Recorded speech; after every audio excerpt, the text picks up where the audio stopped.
Since Christmas and the holiday season is unfortunately over, we decided to put together all of our Christmas-themed videos in one. We really wanted to make more Christmas videos for you guys, but there's just not enough time to do that. We'll save those videos for next Christmas, along with any other ideas you guys have for us too. Thank you all for the support on our Christmas videos, and we all hope you had a great holiday season. We'll see you all in 2024, which is my year to shine. Oh my God, it's time, it's time. Oh, please no, please no. Somebody save us. It's time. What? What's going on? What is it time for? Oh, Lord, have mercy. My ears are burning. That stupid, wretched Christmas music. I absolutely despise that overplayed song. Since it's that time of the year, it's time to change our Discord theme. 3, 2, 1. Now.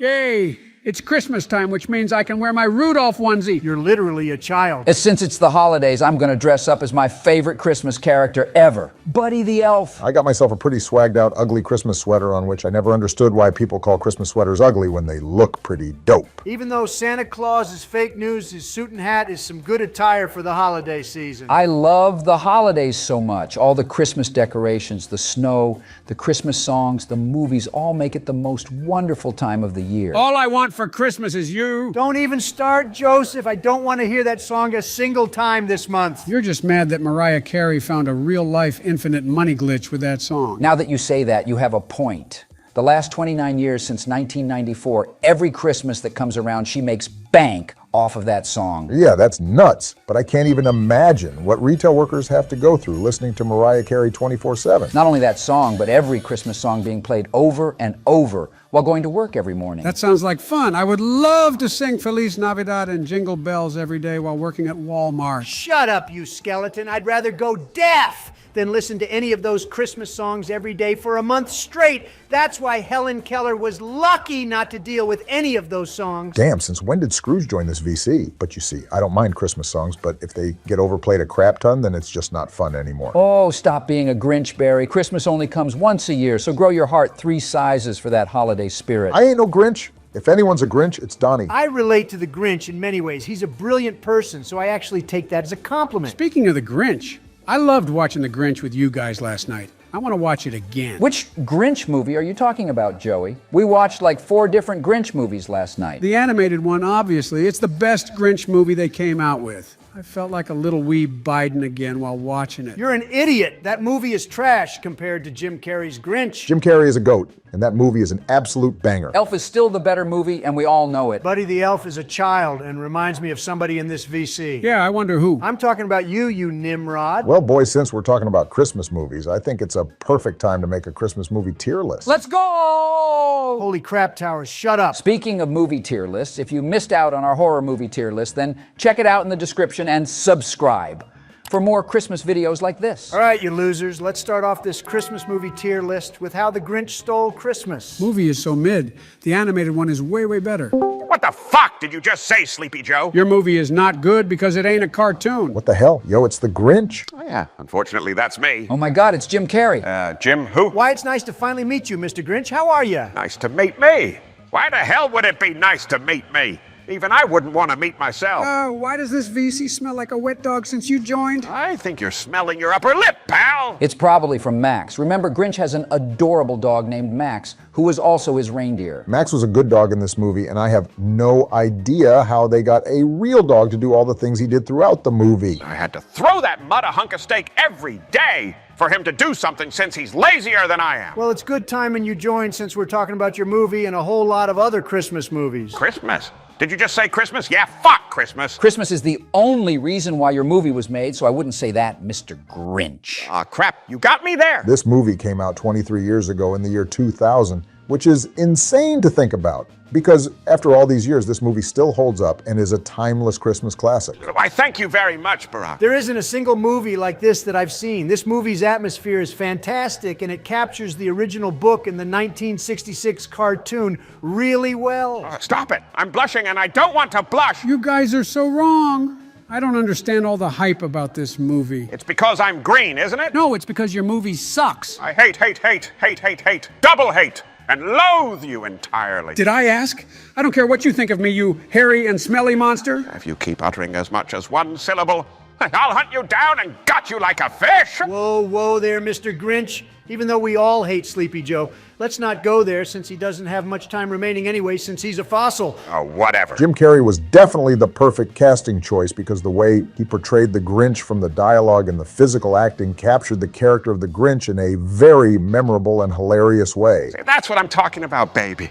Now, where's my Grammy? Jim Carrey's acting oh so bright. Oh, no. As the Grinch, a curmudgeon's delight. Stop it. His face Stop. contorted in gleeful spite. Expressive, wild, a true sight. Oh, my damn ears! Stop speaking in rhymes, you monster! Oh crap, I forgot you hated people talking in rhymes. Well, Jim Carrey's Grinch is an instant God tier. No debate about that. And next up is the other Grinch that Joseph, for whatever reason, likes better. Oh, shut up, Donald. There's a reason why this is the highest grossing Christmas film ever. Numbers don't lie. See the amount of power that I... Wait! This cursed movie made more money than my movie? Wait a second, there's no way this Grinch movie passed Home Alone and Jim Carrey's movie. That's what I'm saying. I'm inferior. Don't you mean superior? Oh, you're right. Damn it! Well, it's true. The Grinch from 2018 made over $500 million, being the highest grossing Christmas movie, with Home Alone being second with $476 million, then the second Home Alone at $359 million, and finally Jim Carrey's movie at $345 million. See, I told you. That's why this movie is the better version of The Grinch. Shut your trap, you brainless pile of pixie dust. Just because that movie made more money than mine doesn't mean it was a good movie. Grinch does have a point, but the thing is, I didn't think this version of you was a bad movie.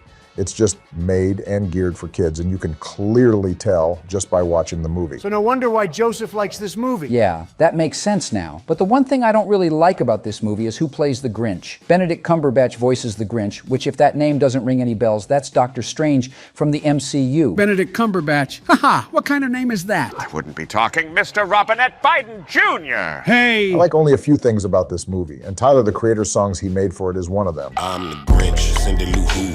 I live in Whoville, who are you? Oh yeah, that song is so catchy. Aside from that, it really is a beautiful and bright, colorful animated movie. So I give them that, but it just didn't hit the same like your movie, Mr. Grinch. Of course it doesn't. My movie is better in every way. And if you don't think so, I'll come to your house on Christmas and steal all your presents. No, you are not taking my presents, you disease. I'm just going to place this movie into the good tier since I can't really hate on it since it's really a movie geared for kids. But next up is the original and classic, 1966, How the Grinch Stole Christmas cartoon. 1966. Damn, this movie is just as old as Joseph. I don't want to hear it from you since you were alive in the 60s just like me. We were all in our 20s when this movie came out, except for Barry, who was only 5 years old. I remember watching this movie back when I was a jit. It's not really a movie since it's literally 25 minutes long. And my schedule wouldn't allow me watching it. 1 o'clock, wallow in self-pity. 4:30, stare into the abyss. 5 o'clock, solve world hunger. Tell no one. 5:30, jazzercise. 6:30, dinner with me. I can't cancel that again. 7 o'clock, wrestle with my self-loathing. Save! I'm booked. Damn, that's a very, very depressing schedule. Well, if I bump the loathing to 9, I could still watch it and be done in time to lay in bed and stare at the ceiling and slip slowly into madness. Well, good luck fitting it into your schedule, Mr. Grinch, but this is an instant God tier, and moving on we have The Mean One, which is a parody of The Grinch. It's more or less a version of the Grinch that just goes around killing people who celebrate Christmas instead of just taking away their presents. My man! Now that's the homie right there, taking my job very seriously. If this movie was trying to be scary, then it failed because it didn't even scare me. Oh, this garbage is far from being scary and far from being a good movie. The only thing scary about this film is how bad it is. I personally liked how The Grinch looked. I think he looks pretty cool, but aside from that, this movie is way too dragged out and ridiculous. Wow, that's crazy.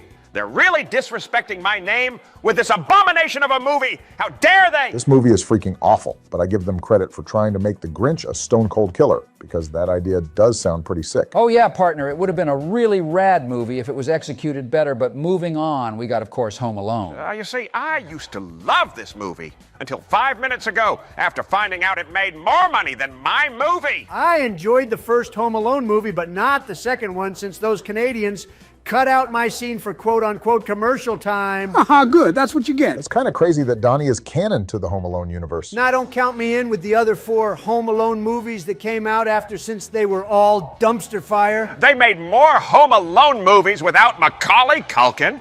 That's more of a failure than the McRib. Yeah, don't even bother watching all the other Home Alone movies, but focusing on the original one, it's one of my favorite movies of all time since it's such a fun movie to watch. I don't know how Kevin McAllister is such a smart kid with all those creative traps. He kind of reminds me of Jigsaw with the traps he makes. You know, there's actually a theory that Kevin McAllister is actually a younger version of Jigsaw, aka John Kramer. Oh yeah, I heard about that theory from Screen Rant's video. What kind of bogus nonsense is that? That's like saying I'm an older and fat version of the Hulk. It's fake news, and I don't want to hear it. No, hear me out. Watch that video from Screen Rant and it'll make sense to you. Nope. No, and I don't care, quite frankly. Moving on. I mean, as ridiculous as it sounds, I can see a universe where Kevin McAllister has a villain arc and turns into Jigsaw, but aside from that, we already know this is a God tier movie. A Christmas Story is the next movie to rank, and this one is about a kid named Ralphie who wants a Red Ryder BB gun for Christmas, despite everyone telling him that he'll shoot his eye out if he gets it. Shoot your eye out. Oh no, it was the classic mother BB gun block. You'll shoot your eye out. You'll shoot your eye out, kid. Along with that, you see the funny mishaps and shenanigans he goes through at school and what happens at home with his family. It's a very memorable film that tells its story in a very unique and comedic way. This movie came out in 1983, but it took place in the 1940s, which was the time I was born. So I had a great time watching this since it felt like I was actually there in the 40s again. God damn, you're old. Lucky for me, I'm stuck at my age forever. Or actually, now thinking about it, I'd rather be dead just so I don't live to see another Christmas. I feel like the time setting makes this movie more Christmassy, and you really feel like you're actually there in the 40s. All in all, this movie is pretty unique, with a type of cartoony approach with some of the scenes, which makes it fun to watch. And the story is a classic. So this is going into the God tier. Ooh, Gremlins is the next movie to... Gremlin? Did you just say gremlin? Oh, God. I'd rather hang myself with all the bad Christmas neckties I found at the Whoville dump since they're the devil's spawn. What was his deal? Looks like somebody is scared of gremlins. I'm surprised you're not the scared one this time, Joseph. Now, why would I be scared of some cute gremlins, especially Gizmo? Because they also have those evil gremlins as well, which, speaking of them, they did some crazy stuff in the movie that made me laugh so hard. Oh yeah, those evil gremlins are off their rockers. They were legit at a bar getting wasted while smoking cigarettes and having literal guns. Barry is right. He's not joking, since those little shits somehow know how to do everything humans do. My favorite scene is at the end when all the evil gremlins were at the movie theater. There were so many of them. I think my favorite scene was when those evil gremlins were getting destroyed in the kitchen by the mom. Mom was blending the gremlins, stabbing them, and even microwaved one of those demons. Now, the best scene in the movie was when those evil gremlins basically threw that old lady out the window. Oh my gosh, that scene is hilarious. She got what she deserved for how she acted in the beginning of the movie, which if you haven't seen this film, it's worth the watch since it's the most fun movie I've ever seen, making it goated. Agreed, partner, but we got National Lampoon's Christmas Vacation with the Griswold family to rank next. This is my favorite Christmas movie, along with Die Hard, since there hasn't been a single Christmas where I haven't watched this movie. This is such an entertaining movie with all the characters, especially Cousin Eddie and his family. Oh yeah, bro. All the scenes he was in had me dying. Also can't forget when Clark had his mental breakdown at the end of the movie. I was in tears. God damn it! And I want to look him straight in the eye, and I want to tell him what a cheap, lying, no good, rotten, four-flushing, low-life, snake-licking, dirt-eating, inbred, overstuffed, ignorant, worm-headed sack of monkey shit he is! Hallelujah! Where's the Tylenol? This is such a classic, and even 30 years later, everybody still laughs so much at this movie, even if they've seen it and heard the jokes over 30 times. Instant God tier for this timeless Christmas classic, and oh look, we have Tower's favorite Christmas movie. Oh yes! Laura and I watch this movie every Christmas together with our grandkids. It's the perfect family movie. You know what's pretty crazy about this movie? What? The fact that it turned 20 years old this year, and it was directed by Jon Favreau, who is Happy Hogan from the MCU. No shot. No way! John, who? Jon also produced and directed a lot of Marvel movies, including the original Iron Man that came out 15 years ago in 2008. Rip my nigga Iron Man. Now there goes another reason why Elf is one of my favorite movies. Ah, man, I wish I can meet Buddy the Elf. Knowing the things that happen in this Discord, it's probably... Hey guys! I made my way here in this Discord server through the 7 levels of the Candy Cane Forest, through the sea of swirly twirly gumdrops, and the Lincoln Tunnel to meet you, Mr. Bush. Oh my God, it's Buddy the Elf. Hey man, how are you? Oh, thanks for asking. I'm doing... Oh, what in tarnation? Bro, how are you doing that? Jesus, buddy. Shut up! Stop it! Stop burping! How are you still going? Okay, you can stop now. No, keep going. Did you hear that? You are so weird. Excuse me for I've burped. That was the longest burp I heard in my 81 years of living. I think it's pretty normal to me. Normal? You are far from normal because who the hell eats spaghetti with candy, marshmallows, chocolate and maple syrup with Pop-Tarts? You're just mad that us elves can eat all of that and not get fat like you. Oh, damn. Roasted. Haha, get wrecked, kid. Oh, zip it, you incompetent losers. Hey, that's not nice that you talk that way. You better watch out and be good before Santa puts you on his naughty list. Santa doesn't exist, you brain-dead, curly-headed chia pet. Hey, not nice. Yo, Donnie, cool it and be nice to Buddy the Elf. He played in one of the most iconic Christmas movies ever, so show a little respect. Yeah, man, this movie is filled with so many funny scenes and just screams the Christmas spirit. Elf is a god-tier movie. Hey, buddy, do you know what Santa's getting me for Christmas this year? What was your name again? Joe Biden. Wrong. It's Joseph Robinette Biden Jr.? Is that you? Oh my God, I hate you, but yes, that's me. Well, from what I remember, you're not on the list at all, I don't think. Santa's been acting real strange lately and been removing people from his ginormous naughty or nice list. Oh man, I really wanted ice cream for Christmas. I'm sure I'm on the nice list since I've been a good Biden. Anyways, next up is The Nightmare Before Christmas with Jack Skellington. Why is this movie on here? Isn't it a Halloween movie? It's also a Christmas movie, too. It's a 2-in-1, which makes it more fun. Psych! This movie is terrible. Half the stupid movie is Jack singing annoying songs over and over and over again. The songs are what make this movie what it is. You gotta pay close attention to the lyrics and symbolism of each song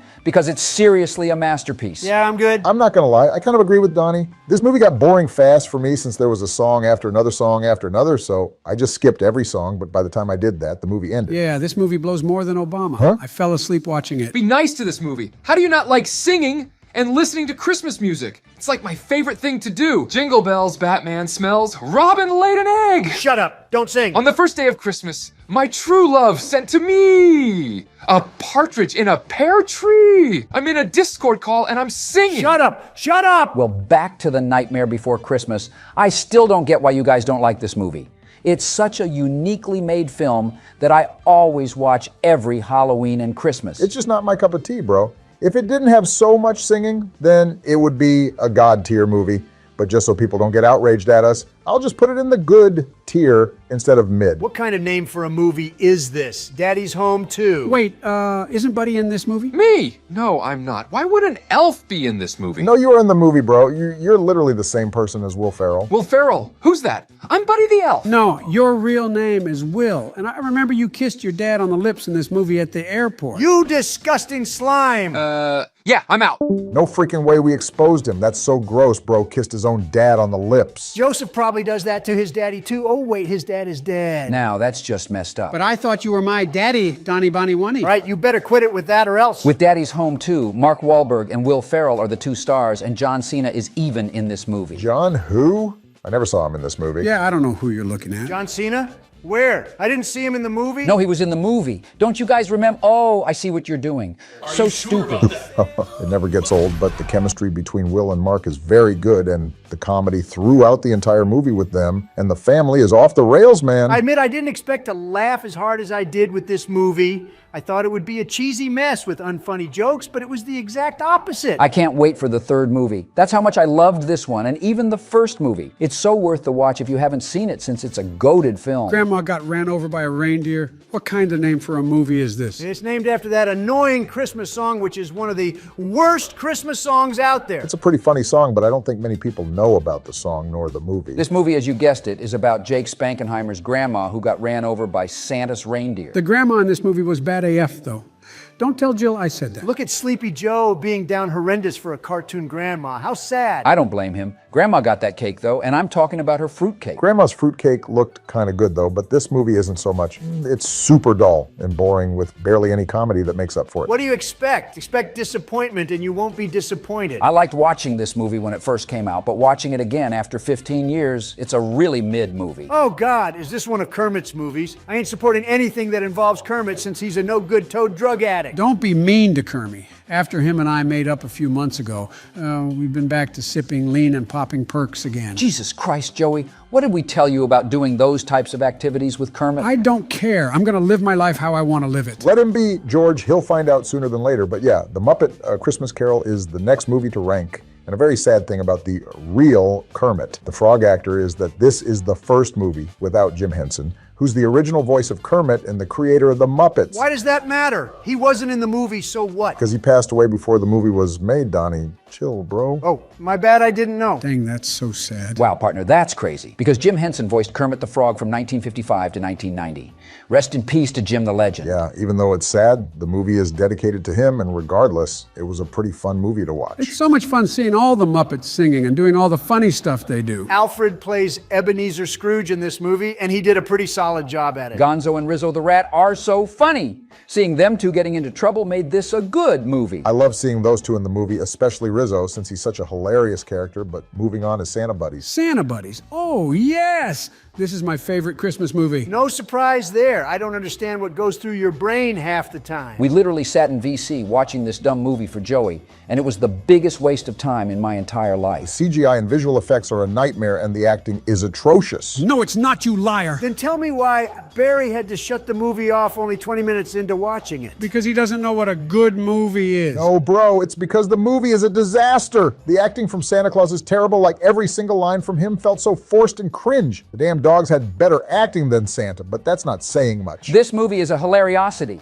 It's so bad that it's so funny. We were all laughing so much with how bad this movie was. I wasn't laughing. I was having a great time watching it until Barry stopped sharing his screen. Yeah, I'm not going to ever play this movie again since it's awful. But not gonna lie, if you really want to cringe and laugh, watch the first 20 minutes of this movie, or watch until you just can't handle watching it anymore. Oh, whatever, man. At least we got to finish watching the Polar Express. This movie's animation is just straight up weird and creepy. It tries to be realistic looking, but their facial expressions are so off, and it's a nightmare to try and watch. Oh, stop it, Donald. Stop trying to ruin these iconic Christmas I movies. can see what Donnie means because I thought this movie looked amazing back when it first came out, but after rewatching it and paying very close attention, it's a damn horror movie. I think the movie still looks really good. I don't know what you're all talking about. Nah, man, now looking at it, this movie has a dark and creepy overtone, and the colors don't pop out at you at all. Even the elves are creepy with their raspy voices and looks since they're just mini adults. I don't care what you guys think. The Polar Express is a classic and brings back so many memories. Nostalgia is a very strong thing, Towers, but it doesn't work right here. Yes, it does. The Polar Express is a goated movie. There's better Christmas movies than this, bro. Come on. I'm just gonna put it in the good tier since all the other movies in the goated and God tier are more enjoyable to watch. A Very Harold and Kumar Christmas is the next movie. And didn't they both shoot Santa out of the sky with a shotgun?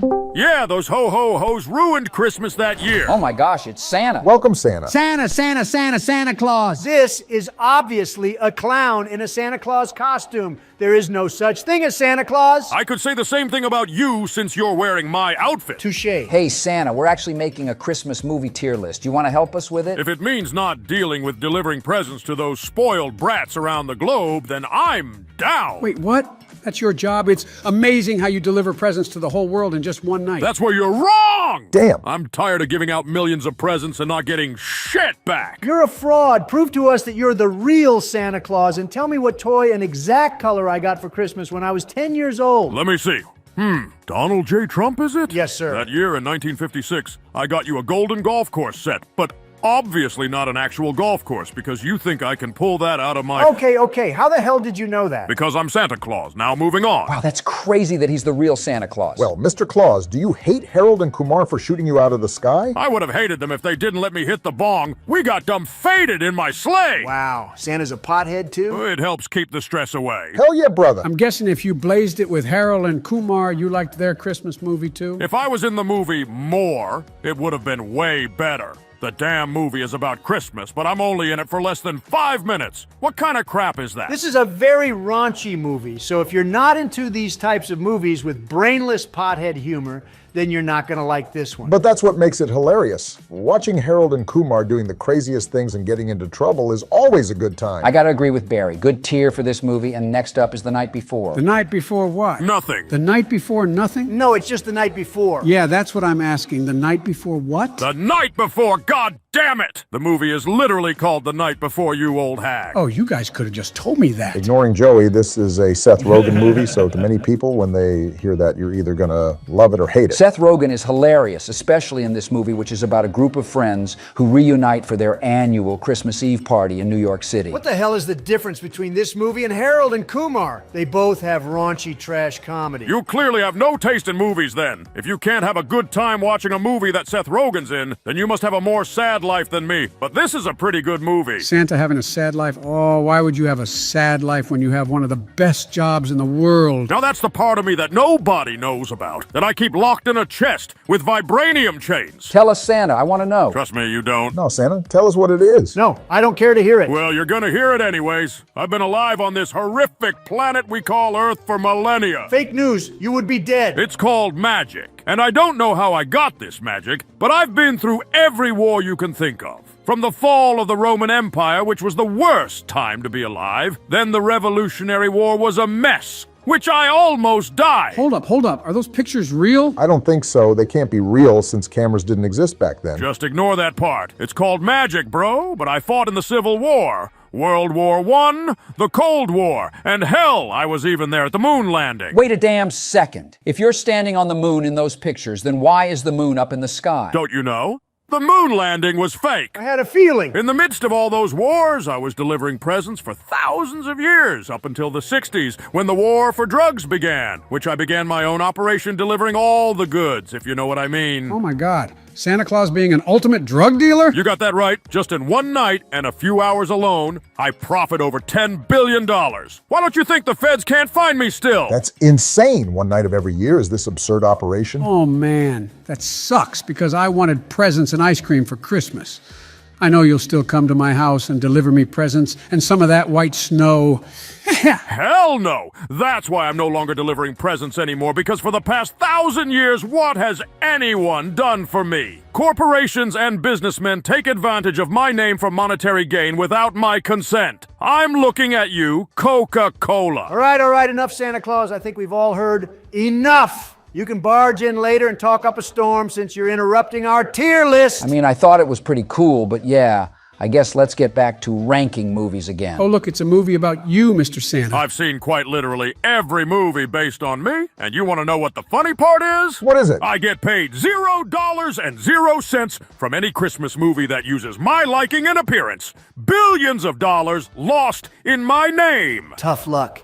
You should have got yourself a better lawyer. As Santa Claus's lawyer and the lawyer of multiversal beings, the exploitation of Santa's likeness and iconic persona in films and merchandise without due compensation not only infringes upon his rights, but also undermines the essence of fair compensation for creative content. Who the hell are you? I'm Saul Goodman, sir. I'm the guy your guy told you about. I'm so confused right now. If you're Santa's lawyer, then why are you letting him committing crimes on Christmas? Yeah, how are you going to let this fat man just simply break and enter into millions of homes to quote unquote deliver presents on Christmas? Because if you really think about it, that's what Santa technically does. You know what they say, the bigger the lie, the more they believe. In this case, with jolly old Santa Claus here, his actions cannot be considered breaking and entering, but rather a revered and universally embraced custom woven into the fabric of society. Now that's wrong. What Santa is doing is against the law. Simple as that. Don't even get me started with the crap you do, Mr. Spraytan. Santa Claus, as a beloved figure and national icon, operates under implied consent. This is an unwritten societal understanding that his entry in millions of homes is welcomed and anticipated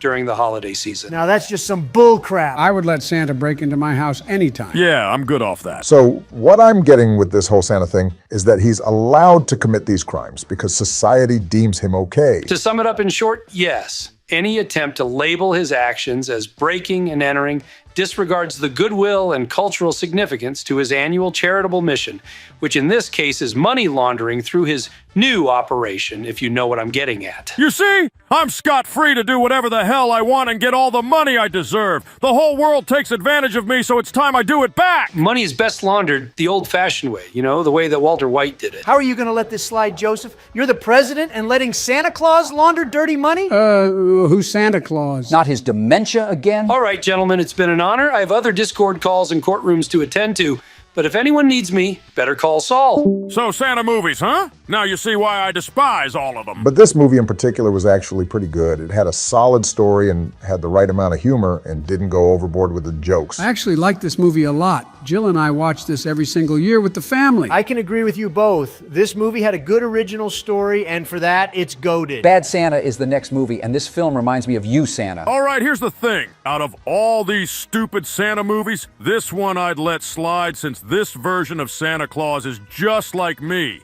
Plus, he gave me a cut of the money from the mall he robbed. This movie is ridiculous, and I mean that in a good way. Santa is so nonchalant and off the rails in this movie. This is the type of movie that wouldn't be made today, since half the time Santa is just raging and taking out his anger on a kid cussing him out. So nowadays, people would try to cancel Santa Claus. You literally can't cancel me. It's impossible, because do you realize the amount of broken dreams and promises would be if that happened? I felt kind of bad, though, for the kid, since he didn't deserve to be yelled at and bullied.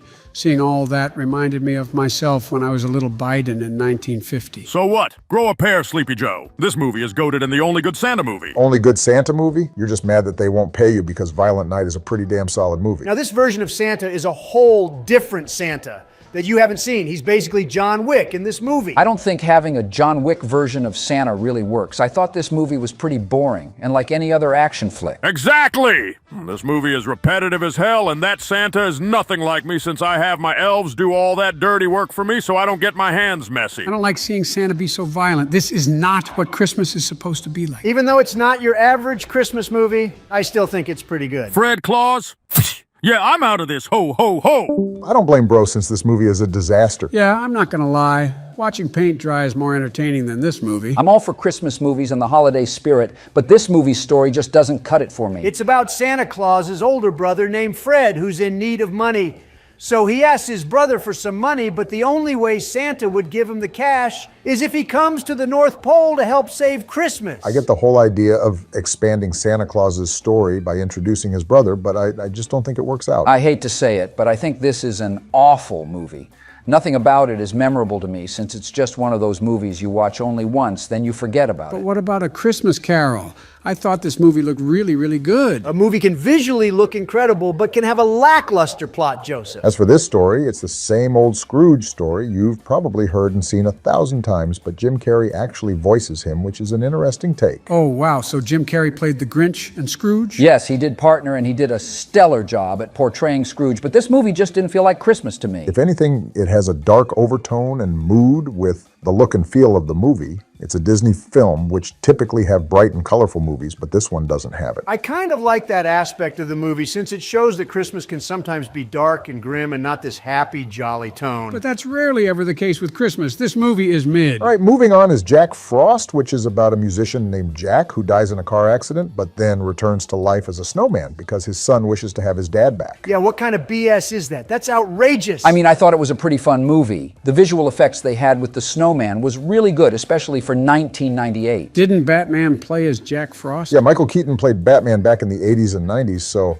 it was kind of crazy seeing Bro turn from being Batman into a snowman. This movie is mid, plain and simple, but finally we have an actual good movie with Frosty the Snowman. Yes! Frosty the Snowman. The better snowman movie? Oh, well, TV show special, I guess, since it's only 20 minutes. You got that right, partner. This came out way back in 1969, and it's such a timeless classic. It's hilarious how the first thing that Frosty the Snowman says when he comes alive is happy birthday. Happy birthday! Hey, I said my first words. This is a God-tier movie, or rather TV special, no debate about that. Rudolph! Rudolph the Red-Nosed Reindeer! I remember watching this movie back in 1964. Yet again, another classic. They don't make these type of cartoon Christmas movies like this anymore. They sure don't. I love the stop-motion animation used to make everything come to life. I'm not sure how they did it, but they really pulled that style off, and I give them props for it, and you can't deny that this deserves to be in the God tier. It was so sad seeing all the other reindeer make fun of Rudolph's red nose and didn't let him play any reindeer games. It's okay, Joey. I took revenge on all of them and blinded their entire families with my red nose. Oh my gosh, Rudolph, is that really you? Ain't no way a reindeer joined our Discord server. Howdy there, Rudolph. Wait a minute, how are you even using Discord? You don't have opposable thumbs. I wouldn't ask questions you don't want to know the answer to. Disgusting. We're almost done ranking Christmas movies, Rudolph. I wish you were here earlier because Santa was here. Oh, thank God I wasn't here when Fat Man was here earlier. Wait, why? I thought you were like Santa's favorite reindeer. I've been trying my best to avoid that fool, but he always forces me back to the North Pole. Tough luck, kid. I'm not a damn kid. I'm a fucking reindeer. Sheesh, Rudolph, didn't know you had it in you, but I hope things get better for you and Santa. Santa needs many years of therapy. Many years of frickin' therapy. But things won't get better for me because of my tumor. Well, Rudolph, we finally figured out what makes your nose red. Is it pixie dust or leprechaun tails? No, it's a tumor. You mean like a magical Christmas tumor? No, a malignant tumor, the base of which is lodged deep within your brain. Oh, like a happy special... You're going to die.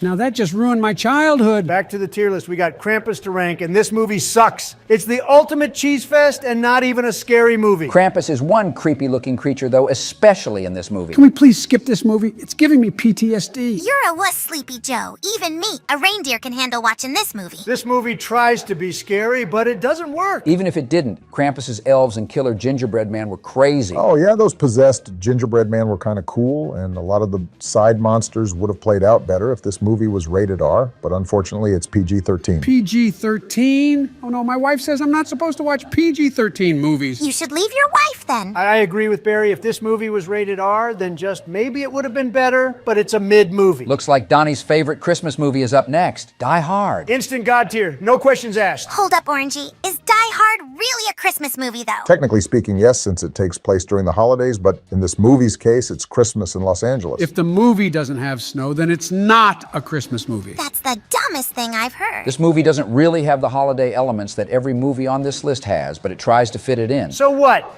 This movie is super intense and suspenseful. Bruce Willis is a tremendous actor. He definitely is, but this movie is a real tricky one, even though it's a very good action movie. I'm putting this movie in the goated tier since it holds a special place in my reindeer heart. You have a good taste in movies for an animal, but finally is another terrible movie, Black Christmas. Wait, did you mean Obama Christmas? Joey, shut up before I punch you. Okay, I'm sorry, but this movie is supposed to be a slasher film and scary, but I fell asleep just 20 minutes into watching it. This is considered a slasher film? Yeah, that's kind of wild. It isn't a slasher film, a horror movie, or a comedy. It's barely even a movie. True that. But the death scenes in the movie were crazy, though. But that still doesn't make up for it. In the beginning of the movie, a guard gets killed by a candy cane, like bruh. Yeah, this movie is awful, and that's the entire Christmas movie tier list. I better gallop away now before Santa gets mad at me. It's been real, Mr. Presidents. You know, I'm still wondering how a reindeer is able to use Discord, and that was quite the eventful 30 minutes. Christmas is just right around the corner, and I'm so excited. Can't you guys feel the holiday spirit? Of course, Joe, it's the best time of the year.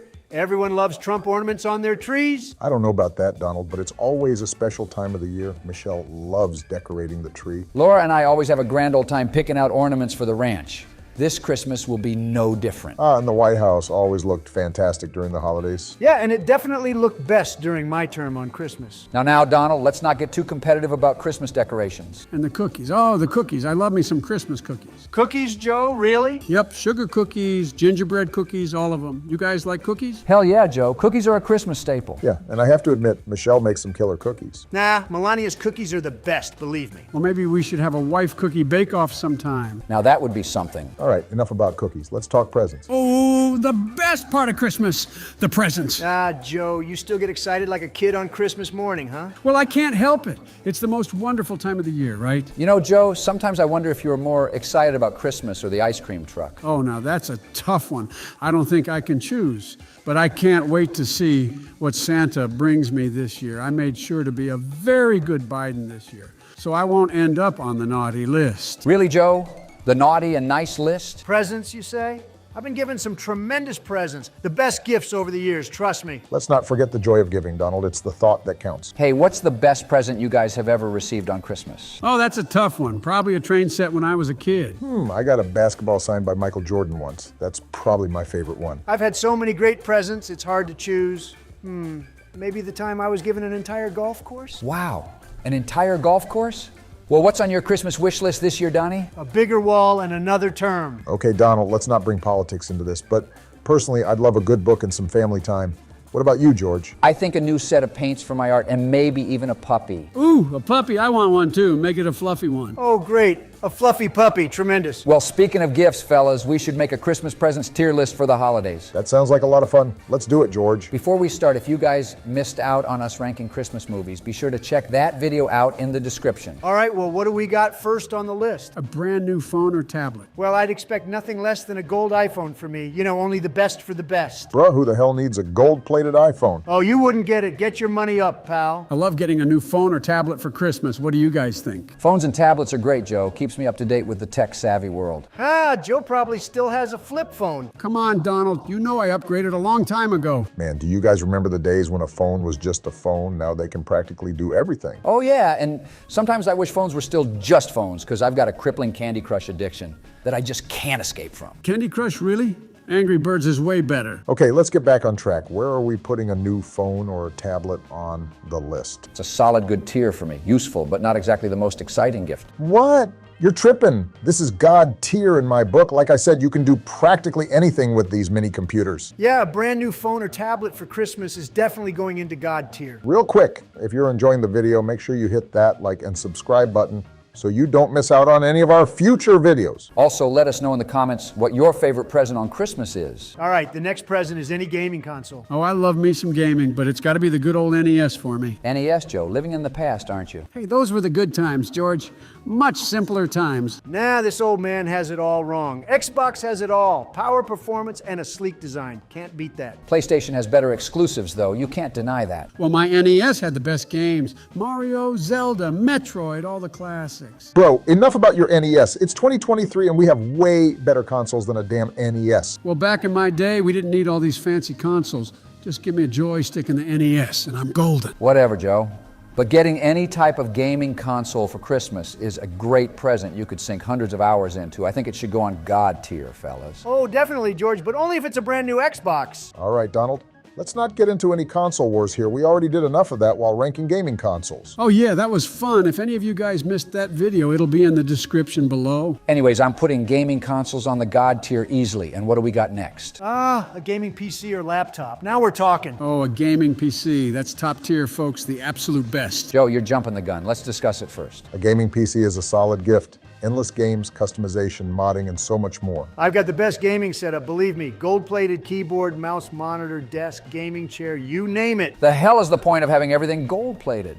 Do you get extra points for gold plating or something, Donald? Absolutely, George. Adds a touch of luxury to the gaming experience. All right, let's focus, guys. What makes a gaming PC or laptop special as a Christmas present? Well, it's not just a present, it's an investment in unlimited entertainment. And it keeps you sharp, hand-eye coordination and all that. Sleepy Joe talking about hand-eye coordination. Ha! What a joke! I'm sharper than I seem, Donnie. Let's run a 1v1 in COD and settle it. Ha! 1v1 and you in COD would be like playing against a recruit bot. You don't stand a chance. Let's stay on track, guys. Any more thoughts on a new gaming PC or laptop? Definitely a great present, but it's not for everyone.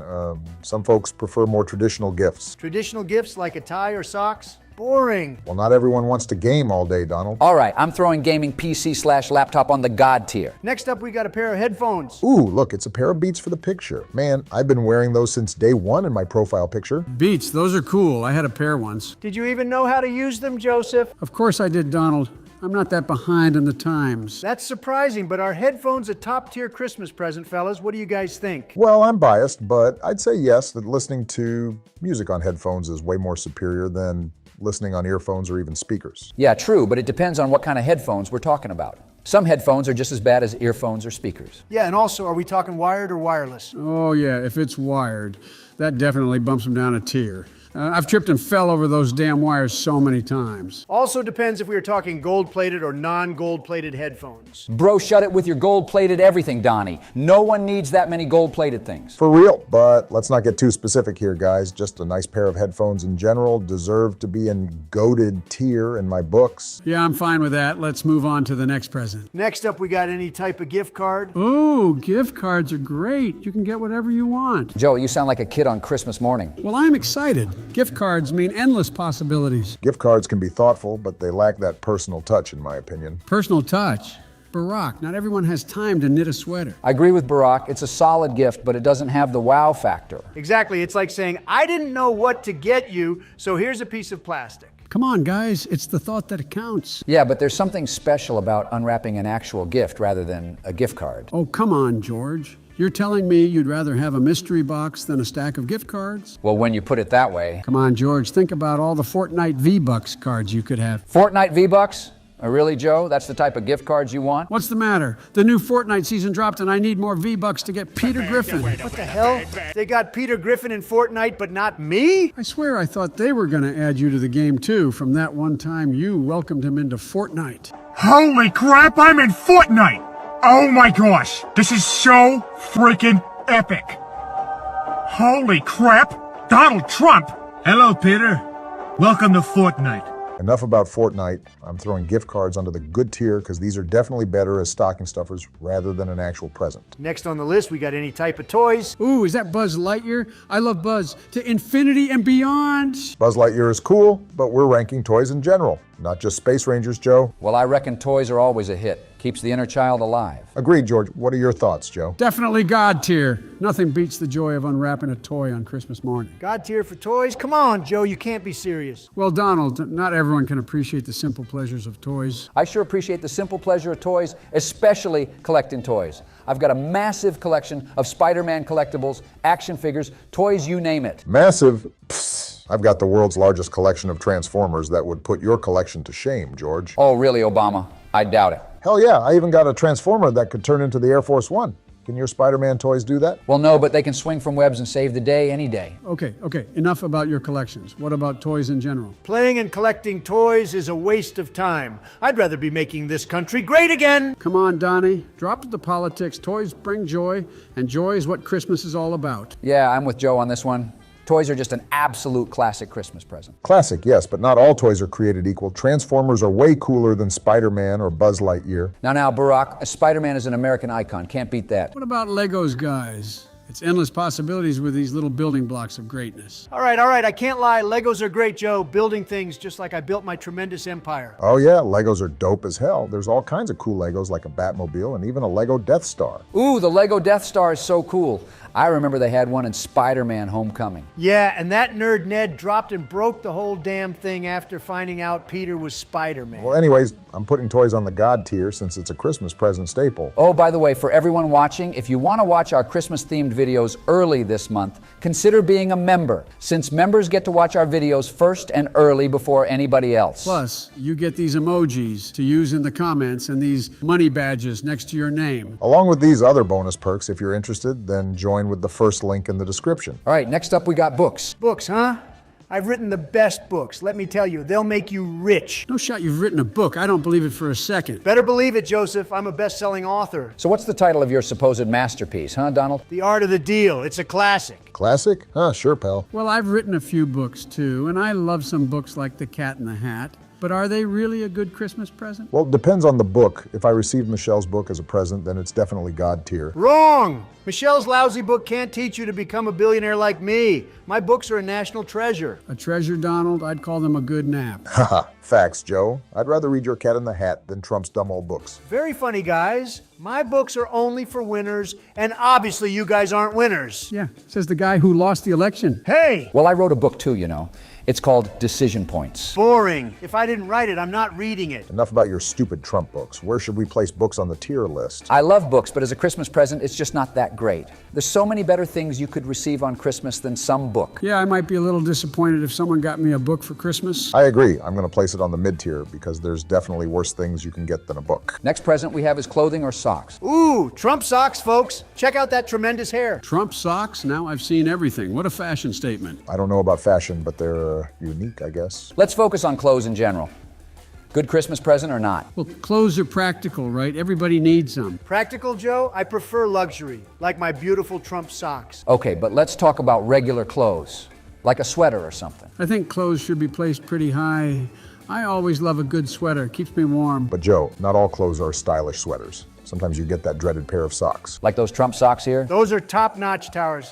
The best socks, you just don't understand. Hell nah. Me and Michelle have a pair of socks that are 100 times better than those Trump socks. Don't look at my forehead, though. They done messed up the proportions. Wow, that's a big forehead you got there, Barack. I said, don't look at it. Okay, guys, where the hell are we putting clothing on the tier list? I say mid-tier if it's not Trump socks. Clothing is a really boring present to get on Christmas. Mid-tier it is. Next present is coal. Who even gives coal for Christmas anymore? Well, folks used to think it was a funny way to say you've been naughty. It's like a lump of disappointment. Who wants that for Christmas? True, this is definitely one of the worst presents you could get. I always remember my grandma threatening me saying I was going to get coal for Christmas, but it was never actually under the tree. Well, I'd rather get nothing than a piece of coal.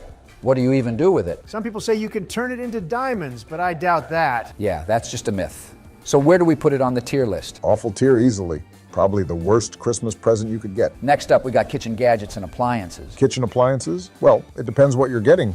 Is it a high-tech air fryer or just some regular toaster? Doesn't matter. Both are amazing gifts. Who wouldn't want a shiny new toaster? A toaster? You guys need to think bigger. How about a state-of-the-art coffee maker? Now, that's a Texas-sized idea, Donald. Hold on, folks. Let's not forget about a classic stand mixer. It's a kitchen icon. Oh, I love a good stand mixer. The possibilities are endless. Joe, what are you making with it? Cookies for Santa? Hey, cookies are a serious business, and Santa deserves the best. All right, let's focus. Where are we putting these on the tier list? I say good tier, very useful gift, but not exactly a popular thing to want on Christmas. Next present on the list is a good old watch. A watch, huh? Well, it's a classic gift. Timeless, you might say. Oh, I love watches. The ticking, the hands moving. It's like a little piece of time on your wrist. Watches are a statement, folks. People notice what's on your wrist, like my gold-plated Rolex. Oh my God, I'm sick and tired of hearing about your gold-plated items, Donald. What's important is the sentiment. I agree, Barack. A watch can be a symbol of memories, like that timepiece Granddad passed down. Memories, that's it. Imagine opening a box and finding a watch that's been in the family for generations. Family heirlooms are great, but let's talk about the modern, luxurious watches that scream success. Success is subjective, Donald. A watch could be a reminder of achievements or a simple accessory. Nostalgia aside, let's think about practicality. A good watch keeps you on schedule. Right, George. I always like having time on my side. Bro, what? It's 2023. You don't need a damn watch to tell the time. We've all got the time on our phones. A watch is more for fashion rather than telling what time it is. Yeah, a nice watch screams luxury. It's a power move. Definitely God tier in my books. God tier, Donald? You're reaching. I'm thinking go to tier. It's a good present, but let's not get carried away. Okay, you guys are both getting carried away. I'm throwing this on the good tier. No higher than that.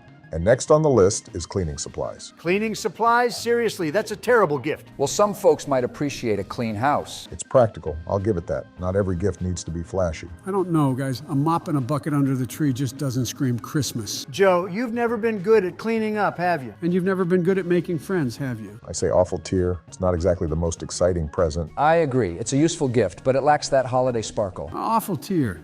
Come on, folks. Cleaning supplies can be a decent gift. They show you care about someone's home. How about mid-tier? Joe, if someone gave you a vacuum for Christmas, you'd throw it out the window. No, I would not. Sure, Joe. I'm putting cleaning supplies on the awful tier. And the next present is exercise equipment. If Donnie got a damn treadmill for Christmas, he'd definitely throw it out the window. Ha! If someone gave him a treadmill, it would just sit there and collect dust, knowing Donald. Wrong! You are all wrong. I am the healthiest president there ever was. I get plenty of exercise. At the golf course, huh? Golfing does not count as exercise, Donald. Maybe we should all pitch in and get him a golf-themed treadmill for this Christmas. That way he'd actually use it. Golf-themed, you say? Make it gold-plated as well, and you bet your ass I'll be using that treadmill. Of course you would. But anyways, where should exercise equipment go on the list? I love the idea of staying healthy for Christmas. It's a great gift. Exercise equipment as a present? I thought we were talking about actual gifts, not New Year's resolutions. Well, Donald, some of us actually like to stay fit. It could be a thoughtful gift. Keeps you in shape. Thoughtful or hinting at something? Come on, Barack. It shows you care about someone's health. Whatever, I'll put it on mid-tier. It's definitely better than getting some coal or cleaning supplies. The next present is jewelry.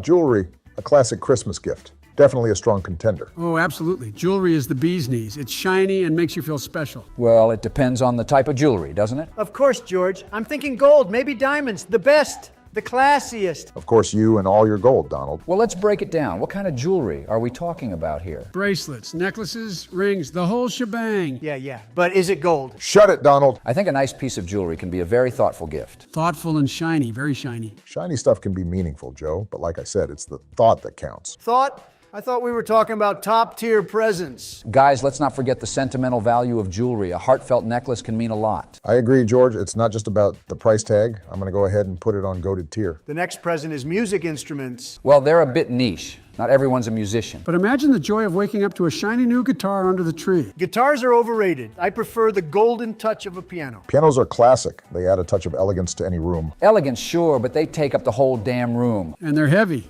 What about a nice compact harmonica? A harmonica? That's like getting coal in your stocking. Don't knock it, Donald. The harmonica has its charm. And it fits in your pocket. Portable joy, that's what I say. But what about the drums? Nothing says Christmas like a good drum solo. Drums are too loud. Stick with the classics like a grand piano. Okay, well, where should we place instruments in general on the list? I'm placing it on the good tier. They can be fun, but it's not for everybody. Next on the list is a pet rock. Ooh, I had a pet rock once, and I swear I thought it was a turtle. I'm not sure about this, guys. A rock is a present, Seriously? It's not just a rock, George. It's a pet. Wow, how revolutionary, Joe. Wait, do they actually sell these things? Yeah, you can find them online. They come in all shapes and sizes. People are actually buying pet rocks? What is the world coming to? For real, I could just go outside and get one for free. Yeah, this present is going straight into awful tier. And next up, we have money. Money? Well, that's a tricky one.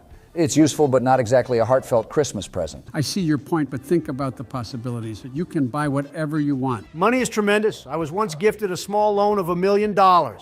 With that, you can buy gifts for others or even treat yourself. True, Donald, but it definitely lacks that personal touch.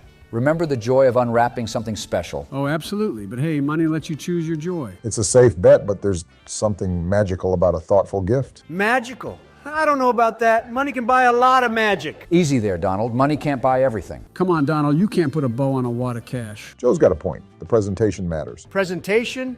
We're talking about money, not a 5-course meal. But does money compare to the joy of unwrapping a thoughtful gift? I don't think so. All right, I'm placing money on the go-to tier, and that's the 2023 Christmas present tier list, fellas. So, a lot of you guys have been requesting us to do a Christmas-themed cookie tier list. Even some of our channel members like Finn Akers and Smelly Boomer would love to see a Christmas cookie ranking. Shout out to both of you guys for being our channel members and commenting the video idea along with everybody else who did. So here's your holiday-themed cookie tier list, which who doesn't love to munch on some cookies, am I right? Cookies are one of the best desserts ever. Whoever invented the cookie, I would love to personally thank them. The crazy thing is, cookies have been around since the 7th century, but it wasn't until the 1600s where the cookie was introduced into America. The 7th century? Damn. Do you remember any of that, Joseph? Yeah, very funny, Donald. Wow, that was such a long time ago. Yeah, but the wild thing is that even though cookies existed way back then, chocolate chip cookies weren't invented until the 1930s. What the hell? How did cookies exist without the chocolate chip cookie? Wait a second, you're telling me that chocolate chip cookies are older than me? They must have eaten some depressing cookies back in the 7th century then. But that's insane to think because the time chocolate chip cookies were invented, I wasn't even born yet, but my dad was around. The person who actually invented chocolate chip cookies is Ruth Graves Wakefield. Ruth and her husband owned and operated the Toll House Inn back in the 1930s, which gained fame for its delicious homemade food and desserts. Wait a second, I think I remember that Toll House. It was in Whitman, Massachusetts, right? Mother took me there once when I was 5 years old. Joseph remembering something? Yeah, that's new. I forgot about it until Barry brought it up. The Toll House Inn was only 4 hours away from my hometown. That's actually kind of crazy that you went there because I never got the chance to, but here's how the story goes. Ruth was making a batch of butter drop dew cookies for the inn's guests, but realized she was out of baker's chocolate, which was a key ingredient for her cookies. So to improvise, she chopped up a Nestle sweet chocolate bar, hoping it would melt and spread throughout the dough to create chocolate cookies. But instead, the chocolate pieces retained their shape, resulting in the creation of the first chocolate chip cookie. So basically, chocolate chip cookies were an accident? Kind of like me. Yay! I never knew that, Barry. Thank you for sharing that story because whenever I eat a chocolate chip cookie, I'll know where it came from. That accident also created the first chocolate chips, hence the brand Toll House. You've probably seen this brand everywhere since it's a real recognizable cookie brand. I remember seeing all those chocolate chip cookie ads in the newspaper back in the 50s. Gary the milkman would even bring me some cookies when he'd deliver the Biden residents some milk. What's up with you and the milkman? That sounds really weird, Joseph. No, it was normal. People were actually nice to you back in the 50s. Yeah, right. Oh, yeah, I forgot. I'm sorry, Barry. And how do you remember the milkman's name? You can't even remember where to walk on stage half the time.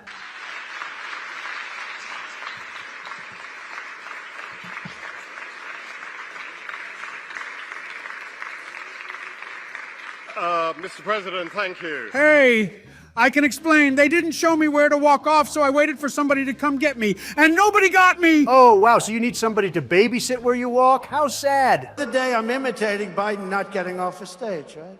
So I said, this guy can't even get off a stage. So I purposely, do my thing. You know the way he walks like this? Hey, I do not walk like that, you bully. Yeah, sure, old man. You can't forget the many times Joey tripped and fell while walking up the stairs to Air Force One. Bro really needs a walking sitter. Screw off, you guys. It's not like you all haven't done anything just as embarrassing. Is this nigga really about to cry? No. All right, all memes aside, are you fellas ready for this Christmas cookie tier list? Yes. Yes. All right, let's get started with a holiday classic, gingerbread cookies. I sure love me some homemade gingerbread cookies from Laura. She bakes them just like how Mom used to do. I can only eat a few of these small cookied men until it gets a little spicy for me. They ain't even spicy, bro. Your taste buds are just garbage. Gingerbread cookies are real hit or miss, especially store-bought ones. That's wrong, since the cookie is a complete miss. There's way better cookies than these, like chocolate chip. Well, you can't compare the two since they taste completely different. Completely different? Are you dumb? They're both cookies. Oh, whatever. I feel kind of bad eating gingerbread cookies because I always feel like I'm biting into the gingerbread man from Shrek. Not gonna cap. The gingerbread man sure as hell looks delicious. You monster! Cookies have feelings too, you know. Yeah, and my Big Mac can walk on two legs and talk too, huh? You don't know that. All in all, you can't have Christmas without seeing these cookies everywhere and at least eating it once for the holiday season. Even though you got a point, I think I agree with Donnie. There's better tasting Christmas cookies, so I'm just gonna put this in the good tier. See? I'm the only one who talks sense around here. Oh, whatever, Donnie, but if you guys are brand new to the channel, press that subscribe button for more holiday-themed videos from us. Holiday cutout butter cookies are next up, and these are real festive and delicious. I love these cookies so much because I lick off all the frosting on them before I eat the cookie. That's so gross, Joey. You just ruined this cookie for me. It's not even that good of a cookie anyways. This cookie just screams the holidays because you can have these cookies look like candy canes, stockings, gingerbread man, Christmas trees, and of course Santa Claus. Exactly. That's the best part of this cookie, aside from all the frosting that's on it. Too much frosting can be a bit overkill, but I do enjoy these cookies since they're simple to make and a perfect fit for the holidays. I'm just gonna slap these in the goated tier for the holiday aesthetic. Wait a second. If we're talking about cookies, wouldn't Santa Claus be the expert of all these Christmas-themed cookies, especially these snickerdoodles? Oh, yes, you're right. I'm sure Santa would love eating snickerdoodles while he delivers presents. I'm gonna let him know in general chat. There, I hope Santa replies back and he's not busy. Joey, don't you remember what Santa said in our Christmas movie tier list? He said he's not delivering presents anymore. Yeah, so don't get your hopes up to get any gifts for Christmas. I guess those good days are over, but yeah, check out our Christmas movies and Christmas presents tier lists in the description if you missed those videos. I still have hope and faith in bringing Santa Claus back. You got to keep that holiday spirit alive, just like what these snickerdoodles do. I'm not gonna lie, snickerdoodles are fantastic cookies since they're a perfect balance of being crispy and chewy. The hint of cinnamon is also a nice addition, and some people even dip these in white chocolate and add sprinkles on them, which makes it even better. I don't like all that extra stuff on snickerdoodles. I just like it how it is, plain and simple, which makes it God tier. Moving on are sugar cookies and these. Oh, look! Santa Claus replied back to me. I'm gonna tell him that I'm broke and Donnie can take care of that. Huh? I'm not buying Santa Claus cookies. Just look at him. He's had more than enough cookies in his lifetime. Yeah, and you've had enough Big Macs in your lifetime, you fat-ass Cheeto puff. Damn, looks like Santa took it personal and you're getting some coal, Joey. No! Fuck you, Santa Claus, stupid bitch! What was that you said? Joseph Robinette Biden Jr. Now you're getting a pile of reindeer crap in your stocking. No, please, Santa Claus, I'm so sorry. Tough luck. Hey, what's up, Santa Claus? What's good, Santa? I'm guessing you want to help us with this cookie tier list? Oh, well, obviously, you all should know if anyone's a cookie monster, it's your boy Saint Nick. So sugar cookies, are they a W or a fat L? Ah, some good old sugar cookies, huh? These are real messy, and all that sugar gets in my beard, and it's annoying to clean it out. Yeah, they can be a little messy, but they have a delightful taste. The buttery and vanilla overtone is perfect. It's a very simple but classic Christmas cookie. I liked sugar cookies back when I was a jit, but the older I got, I just didn't really care for these cookies anymore. These are lame and too plain. They're awful. No, shut up before I nuke your house. What? Whoa, Joey, no! Joey, chill out, man. They're just cookies. Not to me, they're not. Your threats don't mean nothing to me since you're as useless as a grain of sand. Yeah, and you're as useless as an ice cream cone with no ice cream. Now that was weak as hell. Stop talking, Joseph. Enough, you two. Let's move on with this tier list. I'm going to put sugar cookies in the good tier since they are far from tasting bad. Oh, now this is what I'm talking about, baby. Peppermint chocolate cookies. Instant God tier. Hold on there, Mr. Claus. You got to keep in mind that this is our tier list and not yours. Peppermint just ruins this cookie and you know it. Did that tanning bed fry your brain? Peppermint makes everything better, especially chocolate cookies. I don't use a tanning bed for your information.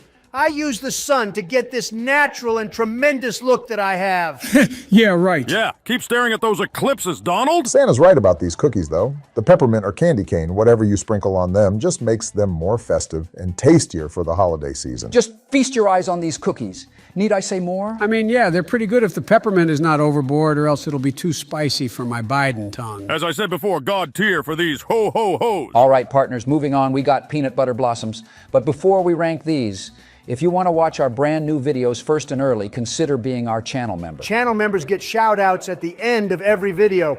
and we'll possibly make your video ideas just like with this video. Channel members also get these really cool money badges next to their names and these emojis to use in the comments. So become our channel member through the first link in the description of this video. All right, enough of that member bullcrap. We got some real talking to do with these heavenly cookies. These are really called thumbprint cookies because of the thumbprint indent in the middle where you can put a Hershey Kiss if you'd like. Not only a Hershey Kiss, but even some strawberry jam. Ooh, I love eating these. No, the ones with chocolate or bussin' or even peppermint Hershey Kisses. Those are gas. Back when I used to deliver presents, if anyone left me those chocolate peppermint Hershey thumbprint cookies, it was the best night ever. I'd end up leaving them extra gifts and sometimes a brand new car. A new car? What in tarnation? I guess these are some God-tier cookies then, huh? I know what cookies I'm leaving you this year, Santa. I want a Bugatti for Christmas. A Bugatti? You think my elves and I can steal that? Don't even bother, since I already told you guys that I'm done delivering presents. See? What did I tell you, Joey? If you're not delivering presents, then who is? I missed the part where that's my problem. Oh, come on, Santa. Don't be like that! Ha ha ha!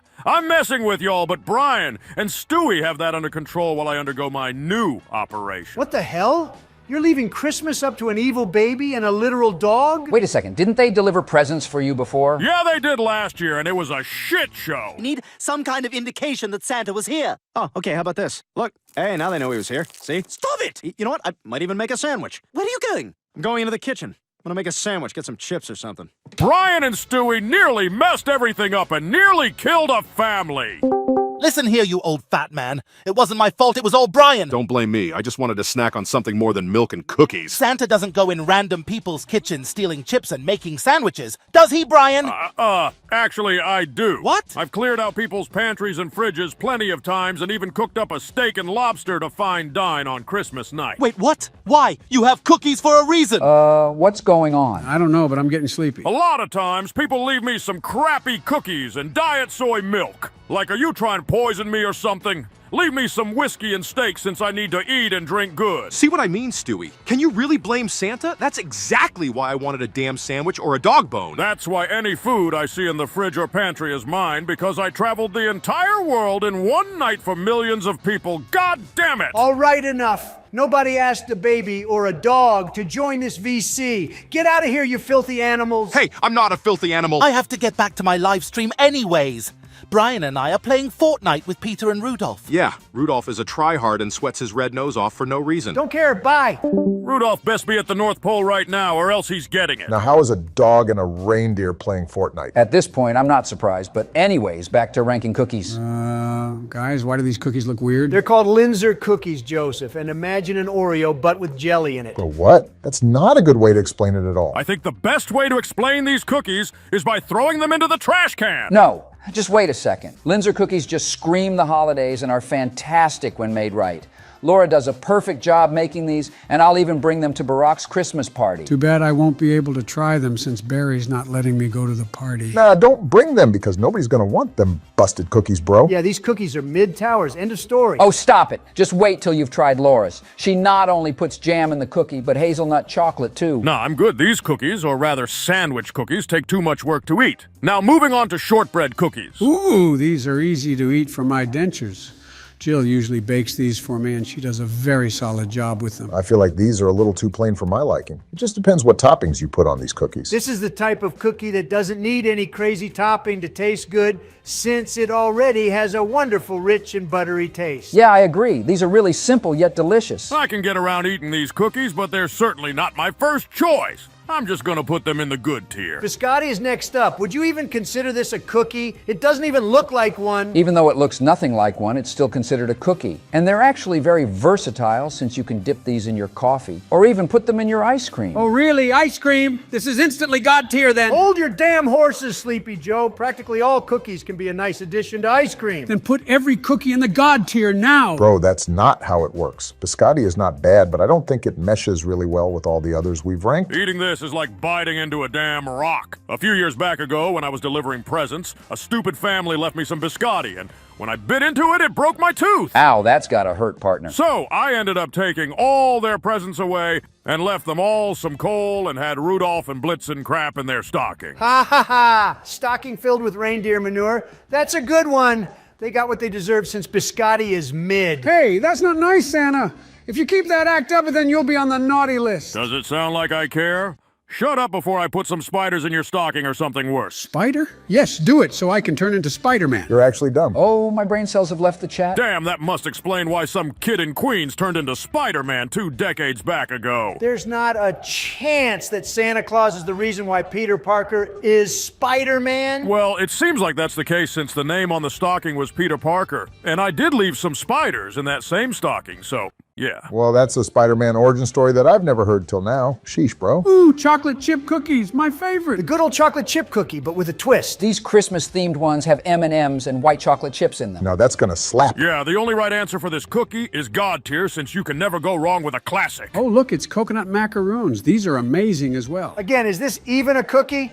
All it is just coconut fluff and chocolate. They're still considered cookies just like biscotti. These go real crazy, man. I can eat like 50 of these and still want more. Chocolate chip are better. These macaroons don't even taste like a real cookie. They're very sweet and chewy, I give it that, but Santa's right. The actual feeling and cookie crunch isn't there with this one. I guess so. If that's the case, goated tier would be a good fit for these. And moving on, we got molasses cookies. Hell, these are straight dog water. Agreed. What? Oh, please stop hating on these. They don't even taste that bad. Dude, George, chill out. They're just cookies. They have a weird taste profile to them since it has a bit of a spicy undertone as you chew it. Spicy? Yeah, count me out on that. Yeah, I'm not trying to cough up a storm with all the spice or spit out what I'm eating. These cookies are weak and lack that wow factor compared to a lot of the others we ranked, so they're going into the mid-tier. Whatever, have it your way. You guys better not talk down on my pecan sandies, though. Well, what if I'm allergic to nuts, huh? Ever think of that? You're Santa Claus. You can't be allergic to nuts. I know Obama isn't. Huh? I actually like the pecan in these as well with the powdered sugar. It's a fun cookie to eat. You know, I think I can get behind these, but they can be a bit messy. Wrong. This tastes like trash and like raw cookie dough. Raw cookie dough is kind of good sometimes. Some of the times Michelle has made cookies for me, I have eaten the cookie dough and it wasn't bad. You're all disgusting. Good tier for these pecan sandies, and finally our chocolate crinkle cookies. I would rob a bakery in a heartbeat to get a taste of these heavenly, majestic cookies. I don't blame you, Santa. These are made right. They can seriously be the best cookie you'll ever eat. The powdered sugar on top is a brilliant idea, and whoever thought of these cookies needs an award ASAP. If it's chocolate or double chocolate chip, then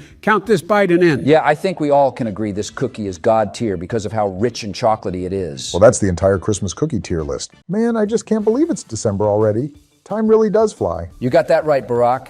Feels like we blinked, and here we are almost in 2024. Well, I'm already planning my big comeback for 2024. You guys ready? Donald, we're trying to focus on the holiday season and the new year, not your political comeback. Yeah, exactly. This year was a good one. I hope next year is even better. Absolutely, Barack. This year has been a roller coaster. A roller coaster with a lot of ups and downs. Well, here's to hoping 2024 brings more joy than roller coasters. Speaking of joy, do you guys have any favorite holiday traditions? Well, Laura and I love decorating the tree with the grandkids. It's like a family art project. Art projects are the best. I'm thinking of getting some finger paints for the little ones. Joe, don't go painting the White House now.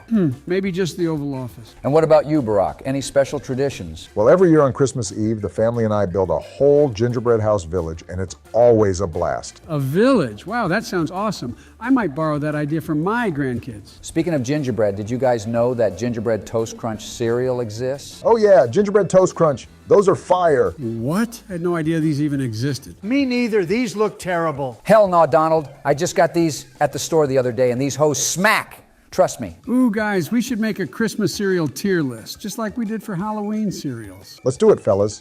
If you guys missed out on us ranking Halloween cereals or our other 3 Christmas-themed videos, check them all out in the description below. Looks like gingerbread toast crunch is first on the list. And like I said, guys, these hoes are bussin'. Ah, the gingerbread toast crunch. I feel like this cereal really captures the holiday spirit. Nah, it sounds weird. Gingerbread and cereal doesn't sound like a good mix to me. I don't think I'd like it. Don, you're missing out, my friend. It's like a festive party in your mouth. Exactly, Obama. It's got that perfect cinnamon gingerbread kick. Man, you guys are getting me all pumped up for this Christmas cereal. I need to try this one ASAP. I don't know, seems overrated. Why mess with classics? Donnie, sometimes you gotta spice things up. Spice is the essence of life, Donnie boy. You should try it. Nah, I'm sticking to my regular stuff. Good old Trumpos, no gingerbread for me. You're being stubborn, Donald. Change is good, especially during the holidays. Come on, Don, live a little. It's Christmas. Yeah, don't be such a Scrooge, Donald. You're missing out, Donald. Seriously. When I get them, I'll share some with you, Donald.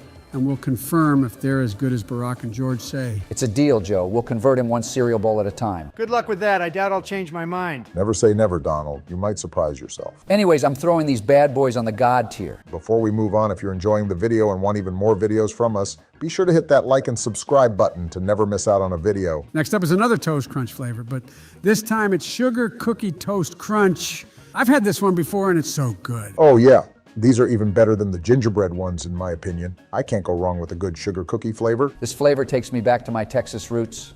Reminds me of Laura's homemade cookies. Michelle would say moderation is key, but for this one I might make an exception. You guys know what's the best part about this one?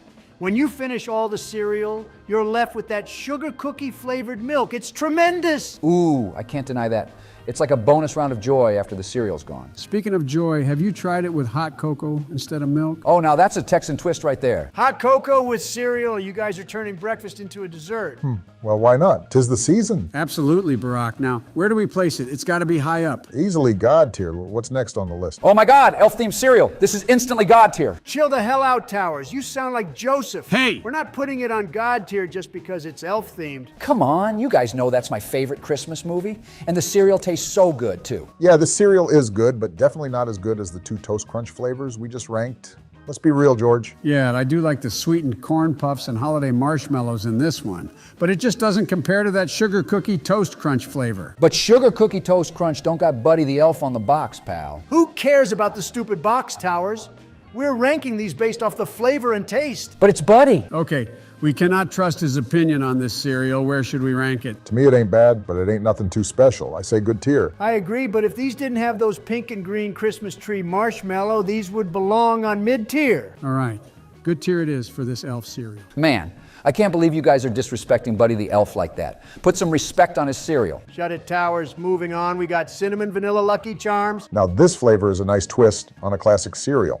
Those cinnamon-flavored oats are way better than the normal oats. Yeah, and it's got those little snowflakes and snowmen, very festive. But do they bring the flavor or are they just for show? They do, George. Each snowflake adds a burst of joy. I love them. Gotta say, I'm impressed with the cinnamon kick in this one. It's like a holiday hug for your taste buds. I think this is easily a goated cereal. What's next? It's Lucky Charms again, but the chocolatey winter version. These ones are definitely better than the cinnamon one. Oh yeah, these are easily better than the other one. Chocolate over cinnamon any day. Yeah, any type of chocolate cereals are just way better than any other flavor just because of how it turns the milk into chocolate milk. Yeah, I can't lie that chocolate milk does hit after a nice bowl of cereal. This cereal is definitely up there. It's going on God tier easily. Next is Rudolph cereal. Oh, just look how cute he is on the box. Looks like we got flying reindeer chocolate, Rudolph's red nose, a Christmas tree, and Hermes hat marshmallows in this cereal. Hermes hat marshmallow? Who's Hermie? It's the elf who wanted to be a dentist in Rudolph's movie. Don't you guys remember? Oh yeah, I remember. Let's not get sidetracked. Taste-wise, what are we thinking? I like the hot cocoa flavor. It's nice and sweet, but not too sweet. What about the crunch? Is it crunchy enough? Oh yes, I need that crunch. Otherwise, it's just like eating a bowl of sweet air. I agree with Trump for once. Crunch is essential. It's got that satisfying snap. Not too hard, not too soft. And what about the marshmallows? I think they're pretty generous with the marshmallows in this cereal. But let's not forget the real question here. Does it give you that holiday spirit? Absolutely! I mean, just look at Rudolph's red nose. It's like a Christmas beacon in your bowl. I'm putting it on God tier. Jesus, it sounds like you just tore a vocal cord. Oh, by the way, guys, if you want to watch our Christmas-themed videos early this month, consider being a member since members get to watch our videos first before anybody else. Plus, you get these emojis to use in the comments and these money badges next to your name. Along with these other bonus perks, if you're interested, then join with the first link in the description. All right, well, next we got the Elf on the Shelf hot cocoa cereal. Oh, I don't like this one bit. Why the hell not? This one's practically the same as the last one, but without all the colorful marshmallows. It's those damn elves. Just look at the one on the left.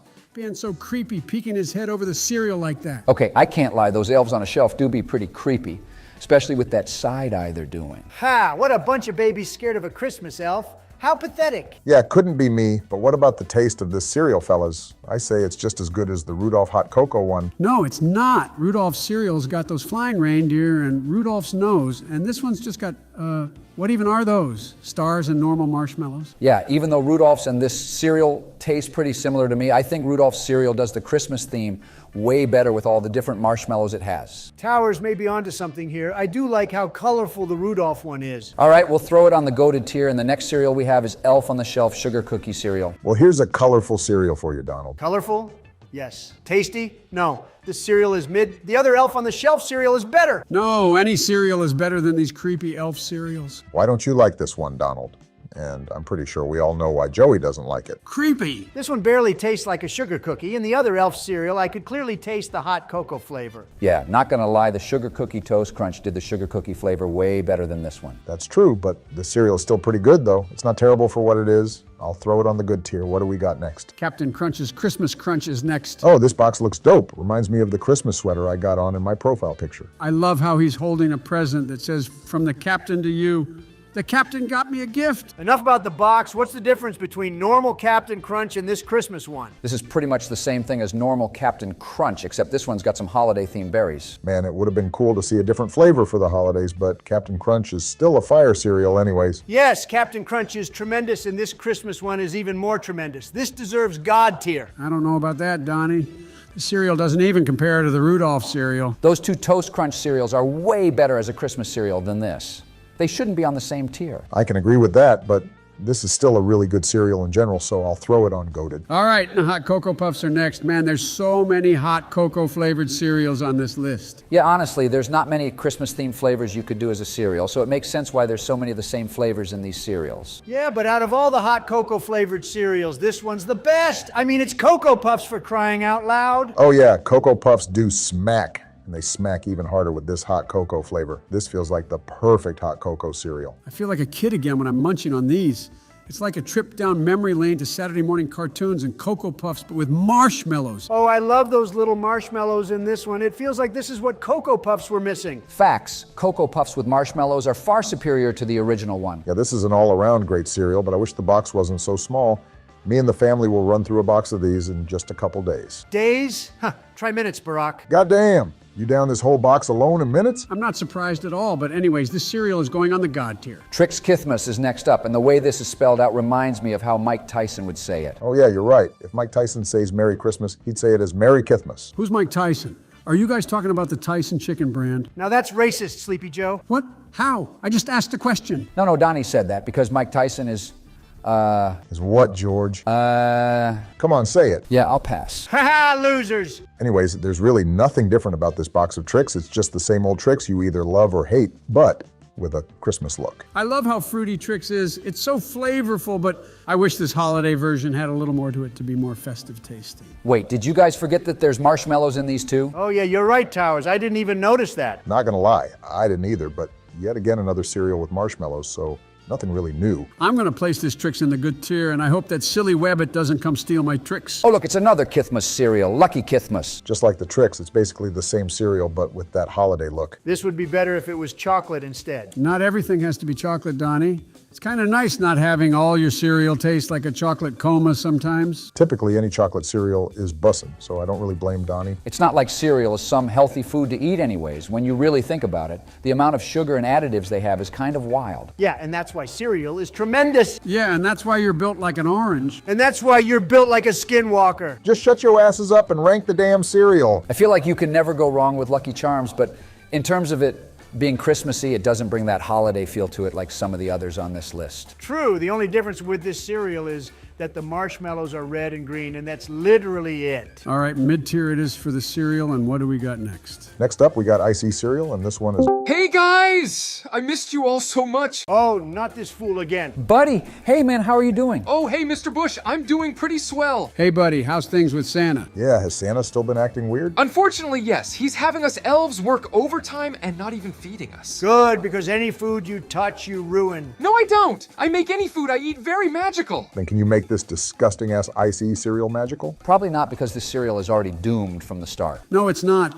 Ices are like ice cream, second cousin, so it has to taste amazing. Food having cousins? Are you high, Joseph? Over here at the North Pole, the candy canes and gingerbread cookies sometimes talk, so Joey might be onto something. See? I told you. Now, why would we listen to Buddy the Elf when he has the same IQ as Joseph? Hey, shut the fuck up, Donald. Don't you dare disrespect Buddy the Elf like that ever again. Jesus Christ, George. Stop yelling and cursing, you're scaring me. Damn looks like somebody is butthurt. Yeah, it's probably Obama. Huh? But anyways, this cereal has to be the worst idea that anyone has ever had in the history of cereals. Well, if you don't like how it tastes, Then why don't you try adding maple syrup or spaghetti sauce in it for more flavor? Or even chocolate chip ice cream and a couple of perks. I think I'm gonna puke. Perks? What are perks? Oh, they're like candy that makes you extra happy. Nobody, don't listen to Joey, or else you'll end up on Santa's naughty list. Yeah, just stay away from that creep. He's a bad influence. Sorry, Joey, but I can't listen to you since I don't want to be on the naughty list. Will you all shut up? We have a cereal tier list to finish. Oh, right, I forgot we were ranking cereal. Nothing new, but obviously this is going into the awful tier. Guys, this cereal screams Christmas magic. It's Rice Krispies with holiday colors. There's nothing magical about this trash. It's just your run-of-the-mill flavorless Rice Krispies. Donnie's right. This cereal literally has nothing going on for it other than some of the cereal being red and green. Yeah, I guess so. But just look at the really cool packaging. I know those elves. That snap, crackle, and pop. Those are just fake characters on a piece of cardboard. They aren't real. Then why did I just hang out with them last night at the North Pole? Because you're stupid. Donald, be nice. Regardless if they're real elves or not, this cereal is really bland. The only thing Rice Krispie cereal is good for is making those Rice Krispie treats, and that's just about it. Fine, I guess you're right this time, Donnie. Awful tier it is for this cereal. Awful? That's sad. Please don't put Gingerbread Spice Life in the awful tier too. Yeah, I know you're not big on gingerbread, Donnie, but give it a chance. Please, Donald. No, gingerbread cereal is a disaster. No, honestly, the gingerbread taste is quite nice with this cereal in particular. Pour some chocolate syrup in it, and it's even better. Ooh, yes, I'm trying that next time. That actually sounds pretty good, partner. Nope. Life cereal is as plain as it gets. There is literally nothing exciting about this cereal. It's going in the mid-tier. You have no heart or soul. How do you even live with yourself? Come again? I said that you have no heart. Yeah, get kicked out of my VC, bud. No! What the hell? Donald, you're making things worse. Hey, that was not nice. I'm telling Santa. Nope, I've had enough of this bull crap today. Yeah.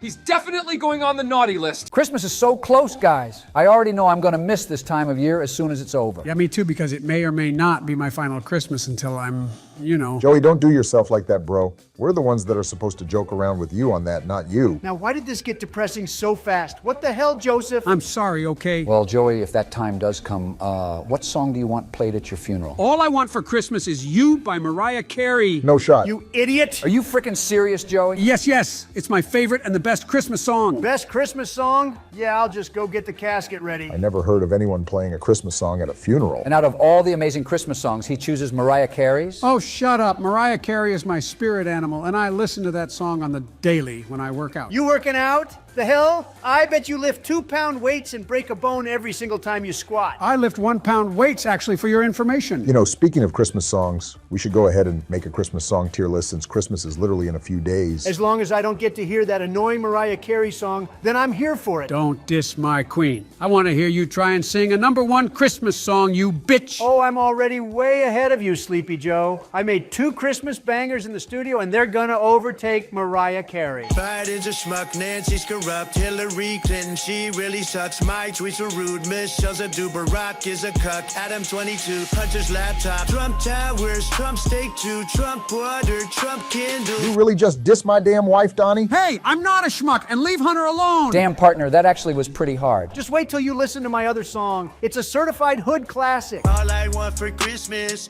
is these politicians to put America before their foreign vested interests. Repeal Obamacare. Ain't no more Joe Biden always falling up the stairs. Repeal Obamacare? Oh, hell no. The song was good up until you made fun of me falling up the stairs. Okay, I'm definitely streaming those songs. Where can I listen to them? Find me on Spotify and iTunes at Trump the Don. I'm your new favorite rapper, baby. We're making it out the hood with my song. Hell yeah, partner. We're making it out the trenches. The hood and trenches? Y'all don't know a thing about the trenches or the hood. I guess I give you props for becoming a music artist. But just wait and see what I cook up, Donnie. Okay, enough of Donnie's music. Let's start this Christmas song tier list. And just know that we're obviously not going to get every Christmas song in this video, so please work with what we have on this list since we know we're going to forget a lot of songs. So starting the list off with, of course, Mariah Carey's All I Want for Christmas Is You. And by the way, shout out to our channel members, Johnny Snake Shoulders, an excellent file for the video idea, along with so many of you guys commenting for us to do a Christmas song tier list. Yeah, shout out to all of you losers for making my ears bleed today. Sorry, Donnie, but we have to do it to you. Feast your ears on Mariah Carey.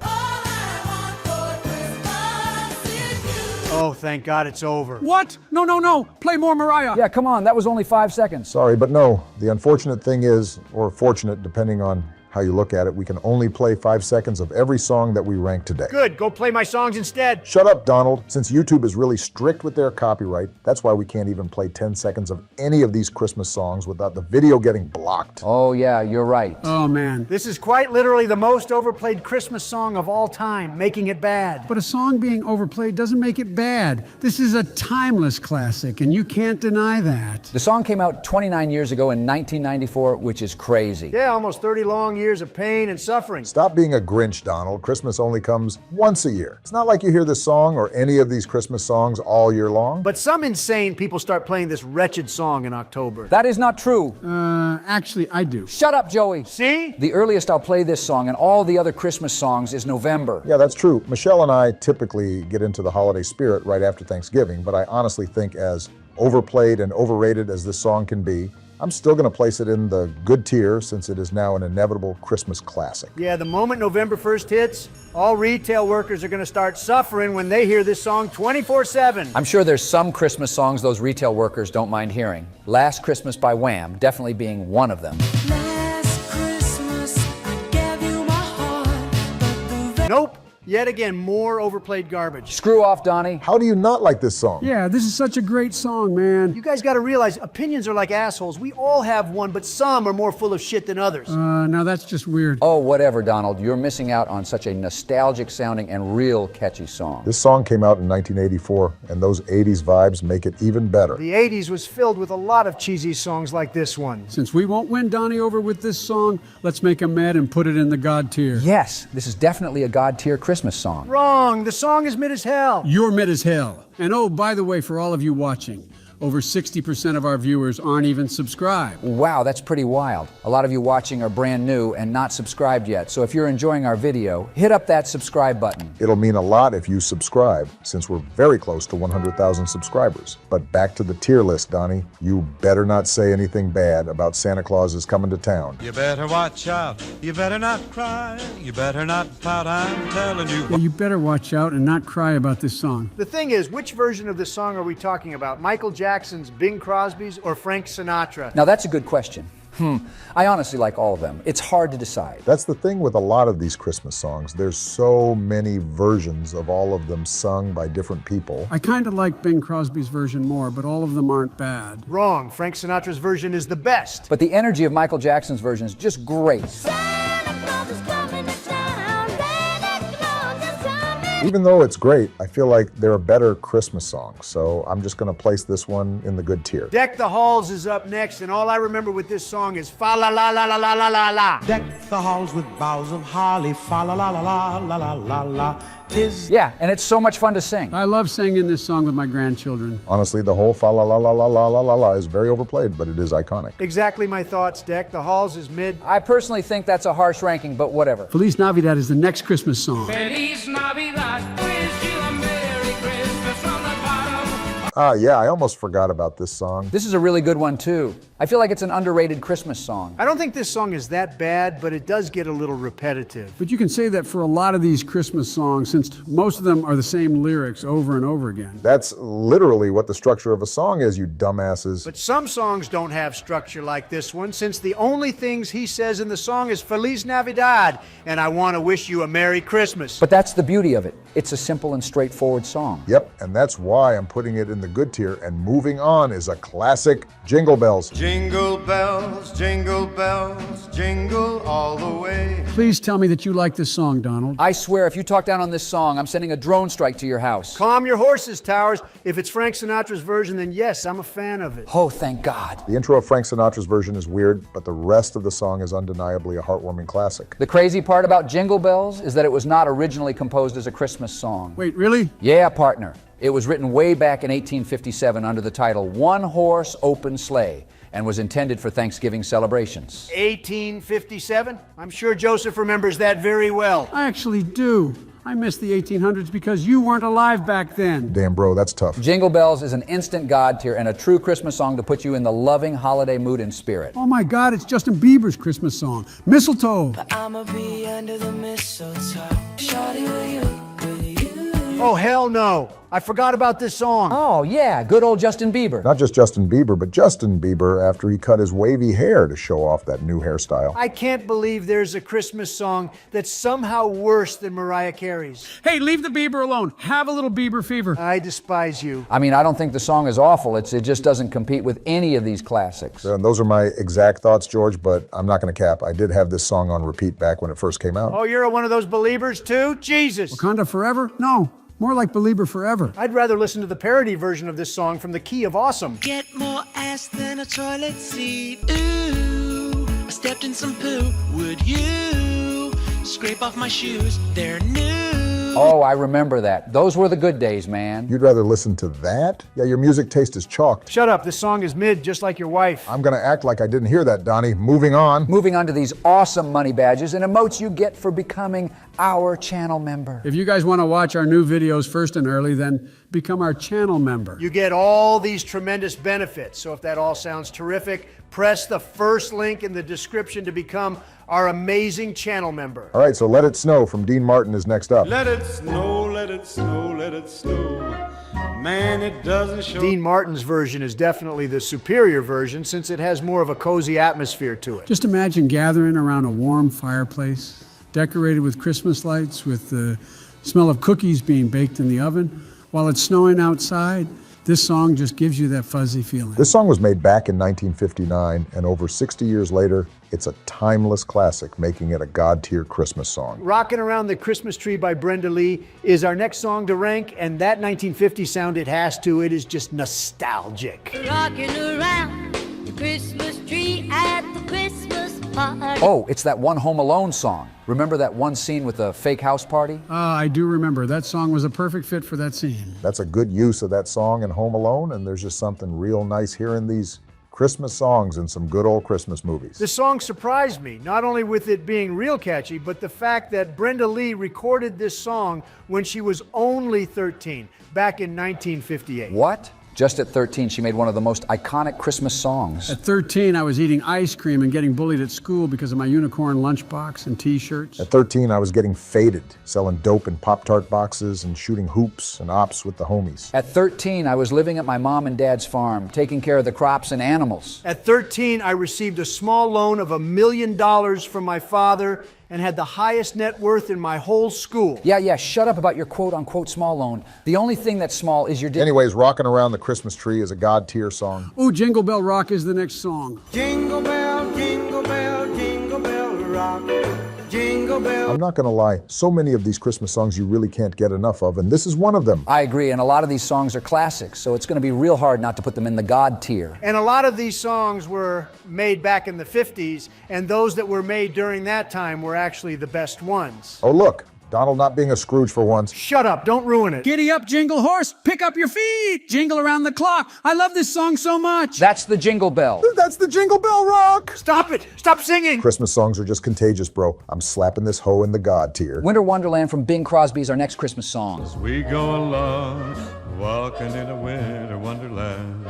What you hear in this song is what you imagine what the perfect Christmas would look like. This song isn't bad, but I think the ones in God tier are better. Bing Crosby's voice is just perfect for these types of songs. Man, I wish I had his deep voice, sounding all manly and like Darth Vader. Huh? Bro does not sound like Darth Vader, ignoring Joey. This is a goated song for sure. Next up is It's Beginning to Look a Lot Like Christmas, and this song doesn't have the flair or catchiness that some of the other holiday songs have. It's beginning to look a lot like Christmas. I can see that. It's just a nice, warming, simple song. Even though it's not a catchy song, it captures the holiday spirit pretty well. Good tier then for this song, and moving on, we got It's the Most Wonderful Time of the Year. This song is only good on your first listen since it's the most basic Christmas song ever. Whenever I listen to this song, it reminds me of that Sprite Cranberry commercial with LeBron James. It's the thirstiest time of the year. Hey. Want a Sprite Cranberry? Oh yeah, it reminds me of that meme, haha, that never gets old. Sprite Cranberry? The answer is clear. It's I'm not gonna lie, I think I like the Sprite Cranberry version of this song more. All right, I can get past that since some reimaginings of Christmas songs can be better than the original. What? Now that's real far-fetched Donald. No, trust me. Just listen to Here Comes Santa from You Know Miles. It's a tremendous work of art. Sound a Santa on the sleigh. That mean Daddy Santa don't deliver the presents. I'm about to rob him. Pull up to the North Pole with the. Hey, I was just playing dope. Now what the fuck was that, Donnie? Are you good? As I said earlier, opinions are like buttholes. Yeah, we get it. Jabba the Hutt. You literally can't talk about your opinions on these Christmas songs anymore. If you're saying you like what the hell you just played. You know what they say? To each his own. Donald is tweaking mad hard right now. I'm putting this song in the good tier, and oh look, Joey, it's Rudolph's song. Rudolph the red-nosed reindeer had a very shiny nose. Yay! Zip it, Joseph. This song is... No, you zip it, you cheeseball. Your opinion isn't valid, just like your presidency. Your words don't mean nothing, you old man. You're not allowed to talk about the next 5 Christmas songs because of that ludicrous take you had. Yeah, I don't care. They're stupid Christmas songs anyways. Now with the Rudolph, the red-nosed reindeer song, not only we got the catchy song, but the animated special to go with it. Yes, I love them both so much. Even though it's a memorable song, I don't really think it compares to a lot of the real classics. That's basically what I was going to say. The song is just... Are you dumb? Barack said you're not allowed to speak about these songs. He's not my daddy? I sure as hell will be your daddy if you don't listen. Disgusting. I'm going to put this song in the good tier since you can never go a Christmas without Rudolph. Ooh, Frosty the Snowman. Happy birthday! Again, this song is very... Shut up and listen, Donald. Whatever. Now that's a good boy. They're gay. Anyways, I don't think this song is as good as Rudolph's and not a real good Christmas song in general. What? Shut up, Barry. Don't disrespect my homie, Frosty. I think Barry has a point. As much as I love the animated special, I think the song is mid compared to Rudolph's. Wow, you guys just did Frosty the Snowman more dirty than a homeless dog. You're a mean one, Mr. Grinch is the next Christmas song. You're a mean one, Mr. Grinch. Ooh, this song is definitely as good as Rudolph's. It just fits perfectly with the animated special. No, Rudolph's is better. I think they're on the same level, but the Grinch's song may just be a little bit better, so I'm going to put this in the good tier. Can I give my damn opinion yet on these songs? Nope. You better not say anything about 12 Days of Christmas. On the first day of Christmas, my true love sent to me a partridge. I guess this song isn't that good. It's way too repetitive. As much as I enjoy singing this song, it really does get repetitive to sing and listen to. It's just one of those songs where you've probably sung back in your Christmas school play, and you still know the lyrics of it 10 years later. That's so true. I remember singing this song back in the 50s. Ah, the memories. But yeah, sad to say, this is a mid-song. Joy to the World is the next Christmas song on our list. Joy to the world, the Lord is come. I don't like this song at all, boys. I get the whole story and theme of the song, but it's not my first choice to play this during the holidays. Oh, come on, Barry. Don't be like Donnie. This is a beautiful song. Yeah, it is. It's a heartwarming and happy song to lift your spirit. Sounds like prison to me. Yeah, and you would know since you've been to prison. I was actually in jail for your information, not prison. So shut up, you crook. Go eat your lousy jail food. If anyone's crooked, it's you and your deformed dentures. And they actually gave me my Big Mac and fries when I was in jail. Now that's a lie. You weren't there, so you can't speak on my situation towers. You can't see it, but they took my mugshot in the middle of me eating my precious McDonald's. This man really can't go a single second without McDonald's, even when he's getting his mugshot taken. You just wouldn't understand. Now I'm gonna start giving my opinions to these dumb songs, starting with Joy to the World, going in the mid-tier. Whatever, bro. Give one more terrible take and you're out of here. Yeah, or else I'll bite and blast you. But, Donnie, what do you think of Mele Kalikimaka? Mele Kalikimaka is a thing to say on a... You may be surprised, but I actually don't mind this song. Yeah, that is real surprising. This is a very unique Christmas song since it's a Hawaiian-themed Christmas song, which I like. If you haven't guessed it already, Mele Kalikimaka means Merry Christmas in Hawaiian. Back when I was a youngster in Honolulu, the gang and I used to hotbox the Choom Wagon smoking some Grinch OG while blasting this song during the holidays. That sounds like a vibe. I wish I had friends like you. But we're your friends, Joey. Yeah, partly. Stay on track, fellas. We're nearly done with the tier list, but you'll already know this is a God-tier Christmas song. Whoa there, Barry. Just because you're from Hawaii doesn't mean everything from Hawaii is that good. But the song is pretty darn good, though. But that's just about it. Only good. I guess good tier, but what about Silent Night? This song is way too slow for my liking. But it's meant to be a slower song. That's just the whole vibe of it. Even though that's the case, it doesn't really feel like a Christmas song. It doesn't give me that happy, warm feeling that the songs in the God tier give me. Same here. This song sounds more depressing than my life, so I'm going to put it in the mid-tier. White Christmas is next up. Thoughts, boys? Of a white Christmas. It's a beautiful song, but it's not enough. This is one of those songs where you just lay back on the couch and watch the snow fall outside. While you drink hot cocoa and watch your grandchildren open their presents. White Christmas isn't a bad song, it's just for a certain tone, which is quite nice compared to a lot of the other Happy Jolly Christmas songs. So I'm actually going to put this in the goated tier. Have Yourself a Merry Little Christmas is the next song. Have yourself a merry little Christmas. It's definitely a nice one. Kind of gets my eyes teary just with how beautiful Frank Sinatra's voice is. What a sissy. Fuck off! Good music is good music. Geez, Sleepy Joe. When did you start being hostile and different? I mean, yeah, Have Yourself a Merry Little Christmas is a very warming song, but don't get hostile over it. Kind of rock with Joey standing up for himself lately, but yeah, this is yet again another goated Christmas song. I'm starting to get sick and tired day by day, week by week, and month by month of the same old crap, so I gotta do something about it. Ew, gross. That's not the Joey I know. Go back to being a coward. Hey! It won't last very long, just wait and see, but finally we have the Christmas song, last to rank. Ouch, bro! Chestnuts roasting on an open fire.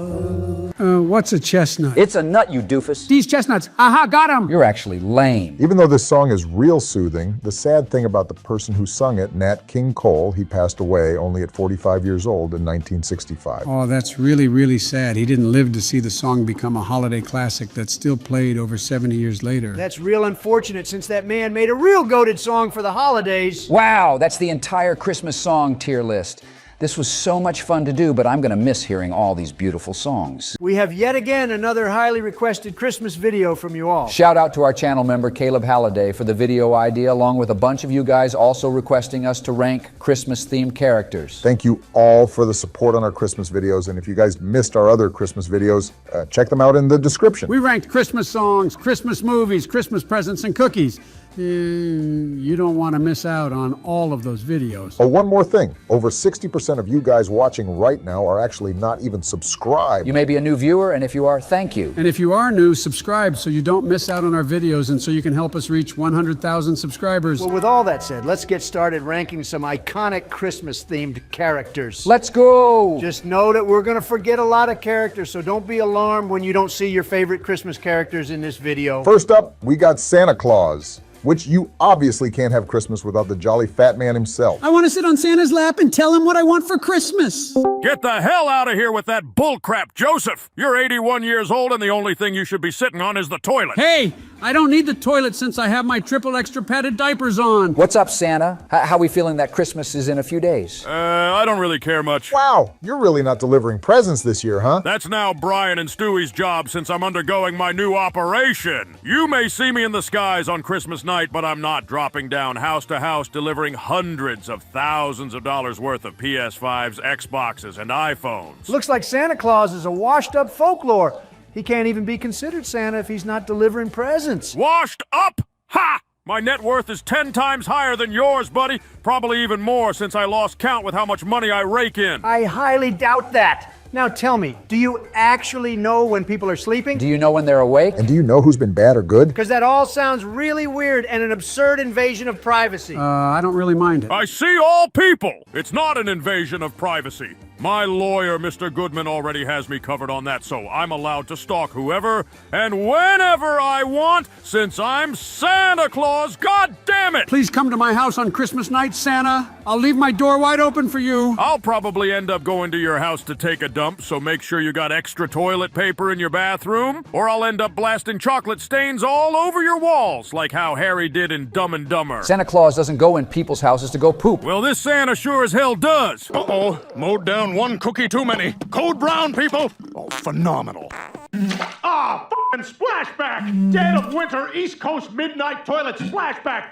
It's like crapping into an overturned igloo! Nah, bro, that's gonna bump you a tear down. Huh? I'm literally the main attraction for Christmas, you coward. Everybody just loves me and begs me to give them all the presents they want. Nobody ever asked you to give them any presents in the toilet, though. You don't know a damn thing of what it takes to be me. You expect me to loop around the entire earth on Christmas without taking a single crap? I'm putting myself in the God tier since I don't need another man to rate me. Whatever, I guess you got a point. Please deliver presents again, please, Santa. Hell no! Do you not realize how preparing millions of gifts has obliterated my mental health? The moment a kid opens a present on Christmas, they want the next present. The next cool thing that's even more expensive. How do you expect us to make a VR headset or build an Xbox? We just steal that crap from Walmart and act like the elves made it. You thief. I respect the hustle, Santa. Only in Joe Biden's presidency where this would happen. That still doesn't give you the right to steal what's not yours. What am I supposed to do? Those little shits, they just demand, they don't believe, they just want, crave, and consume. Now, can we please shut the fuck up before I have an aneurysm? But what about Frosty the Snowman? He's super cool, and I mean that literally and figuratively. Frosty is a super happy and jolly soul. Nope. All Frosty is a pile of snow that needs to be plowed. Hey, stop being mean to Frosty. When you really think about it, Frosty the Snowman is useless without the hat that gives him life. Take that hat away, and Donnie Boy has a valid point. Oh, come on, have a soul, why don't you? Give me 2 bottles of whiskey and I'll call it even. No!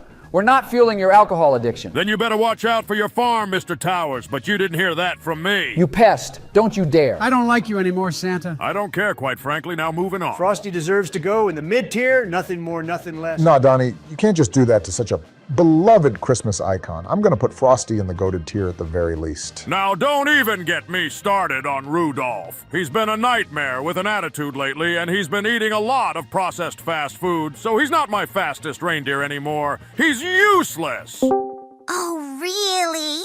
Talking all the crap when I'm not around? You are by far the dumbest, most pathetic piece of maggot-eating shit that has ever slid from a human being's hairy butt.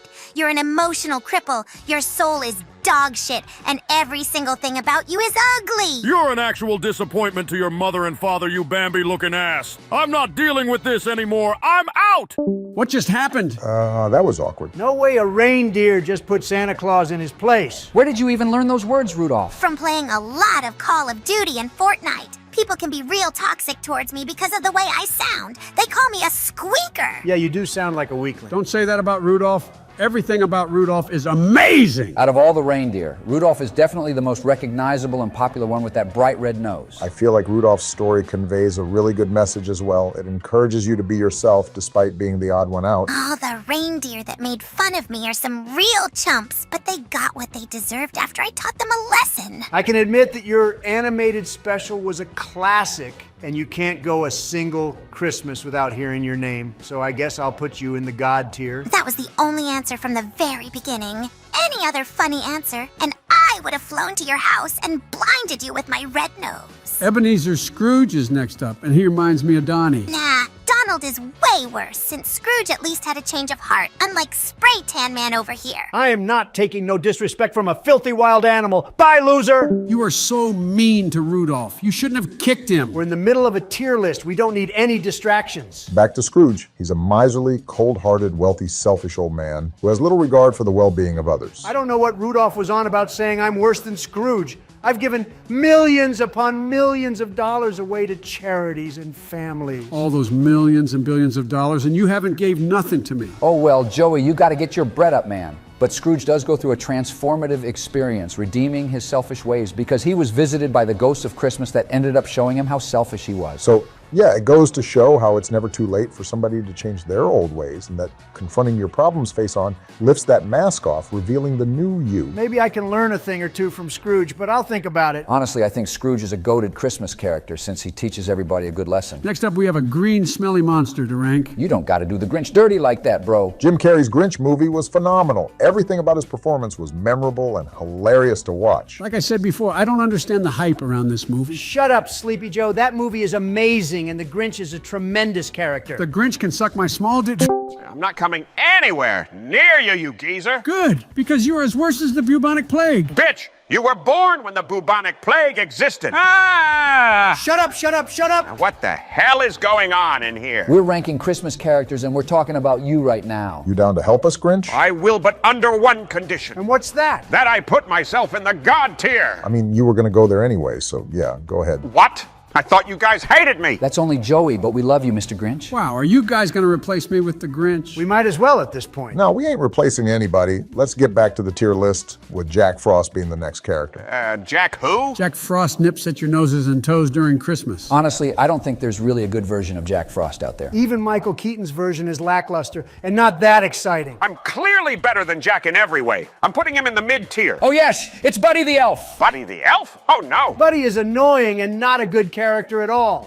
Hey, that's not nice. What did I ever do to you? Exist. That's messed up. Be nice to him. Buddy the Elf is the true essence of the Christmas spirit, and the things he does in his movie is hilarious. But I thought I was better. What could this 7-foot elf do better than me? Oh no, is that the Grinch? Santa has told me all about you and even told me that you're on the naughty list. Good! I don't care, quite frankly, since I'll ruin Christmas again and again. You better stop. Don't say that. Will you shut up? Guys, please don't fight. Both of you just help us with this tier list. Buddy, you deserve to be in the God tier since almost everybody loves you. And that's why you're my favorite, Mr. Bush! Moving on are the three ghosts of Christmas. There's the ghost of Christmas past, the ghost of Christmas present, and the ghost of Christmas yet to come. Ghosts! Yeah, ain't nobody got time for that. But ghosts aren't real, right? Yeah, ghosts are obviously fake news. No, they ain't, Donnie. Some ghosts are real, and some others are folklore like these ones. Ghosts are real, buddy. You gotta be careful for them or else they'll eat you. What? Oh no, please don't eat me. I want my mommy. Oh, darn it. I was just joking. Come on, buddy. Well, back to the list. There's been many different versions of these ghosts of Christmas in movies, and each of them teach you a very valuable lesson. I think the idea is cool, but they don't really scream Christmas to me. I'm gonna put them in the mid-tier, and moving on is John McClane from Die Hard. Tremendous! John McClane is an unstoppable force to be reckoned with and is a true American hero. But the thing is, when you think of Christmas characters, nobody's first thought is John McClane. Yeah, he's just a random... Oh, look who's talking. I thought Die Hard was a pretty solid movie, and you really can't call his performance bad, so I'm just going to put him in the good tier. Kevin McAllister is the next Christmas character, and I think we already know what tier he's going on. That little squirt somehow has more power and strength than those dumb bandits. Ain't no way a kid can single-handedly manhandle two grown men. It's really not likely, but it's sure as hell very entertaining watching him set up and use all those traps. He could have just called the cops to make his life easier, but Kevin just went all out, and for that, he's going in the God tier. Next up are those stupid wet bandits he almost murdered. I think they're pretty smart, though. If I was a thief, I would scout all the rich neighborhoods to see which families would be out for Christmas. That's the only comprehensive thing they did, but other than that, everything else they did was more brain dead than you, Joseph. But that's the beauty of them both. They're an iconic duo. You can't have the wet bandits without Kevin McAllister, and Kevin McAllister without the wet bandits. I'm going to put them in the goated tier, since I like Kevin McAllister more. Now, what do we think about Clark Griswold boys? He's not necessarily a Christmas character, though. Technically, he can be considered one because of his Christmas movie, but he really isn't known as a Christmas character. He's a family man just like me. Clark is a funny character, but nowhere near goated or God tier. Good tier it is for Clark, and next up we have Bad Santa. His real name is Willie, and he's an alcoholic thief dressed up as Santa Claus at the mall. He may sound lame, but he's way more than that. The way he acts and carries himself will have you die of laughter. He absolutely hates his life and hates himself and hates everybody. That doesn't sound good. That's not how Santa is supposed to be. He's called Bad Santa for a reason, and his movies are worth the watch and laugh since he's a goated character. Now put Jack Skellington in the awful tier since he's a loser. Whoa there, Donnie, are you serious? Jack is kind of scary looking. I don't like him. Even though some of us aren't a fan of the movie, it doesn't mean Jack is a bad character. Then tell me what's so special about him. The fact that he sings every dying minute? Yeah, no, that's annoying. Nah, I think Jack is so cool. I love watching his movie with Laura. I don't care what you guys say, I'm going to put him in the good tier. Oh no, even scarier. It's Krampus. Krampus is our last character to rank, and all of his movies sucked, but the character itself can be pretty cool. Cool? What?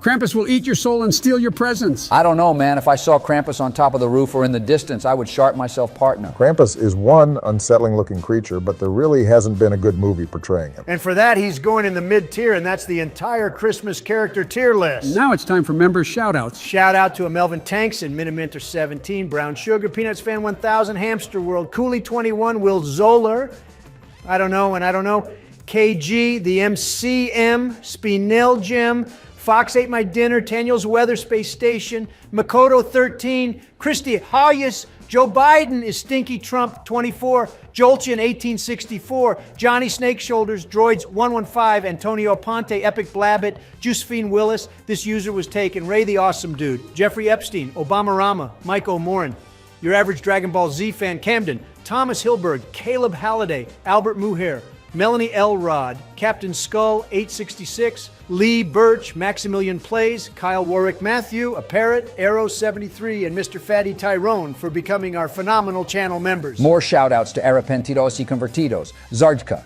Damar Hamlin, Hunter Thompson, Supreme Quacks, Jaguar Stonepaw, The Moa Mechanic, Joshua O'Malley, Ether, Anthony VR, Nikolai FR, Money Dynamic Matanya, Otto von Bismarck, Starbrother Darth Vader versus Luke Skywalker, Socks, CTG, CA, Connor the Gamer, A Normal Green, Slime and Archangel, 98 for going above and beyond by becoming our beautiful channel members. Even more shout-outs to Bloody Red, Gaming Dragon, Quickscope Cooper, Prince Glenn Morin Infinite, Animations Guy, Winter SRF, Nostalgia Network, Bunny Garden, Smelly Boomer, Brandon Ayala, Ampersandler, Amenlude, Gabe Dudas 2, Alpha Diamond, Joe V 1998, Ballsack, Dominic Camise, Late Blanket 5591, President's Discord Chats, and V Ricochet for being the best channel members. And finally, shout outs to the outstanding Mevans, 2001, Fabian Moans, Jordan Arnes, Finn Akers, The Gilder 7111, Media Fan 50, Koishi Servant, Adamanti Masari, Spectre, and last but not least, Alex Ovando. We wish you all a Merry Christmas and a Happy Holiday.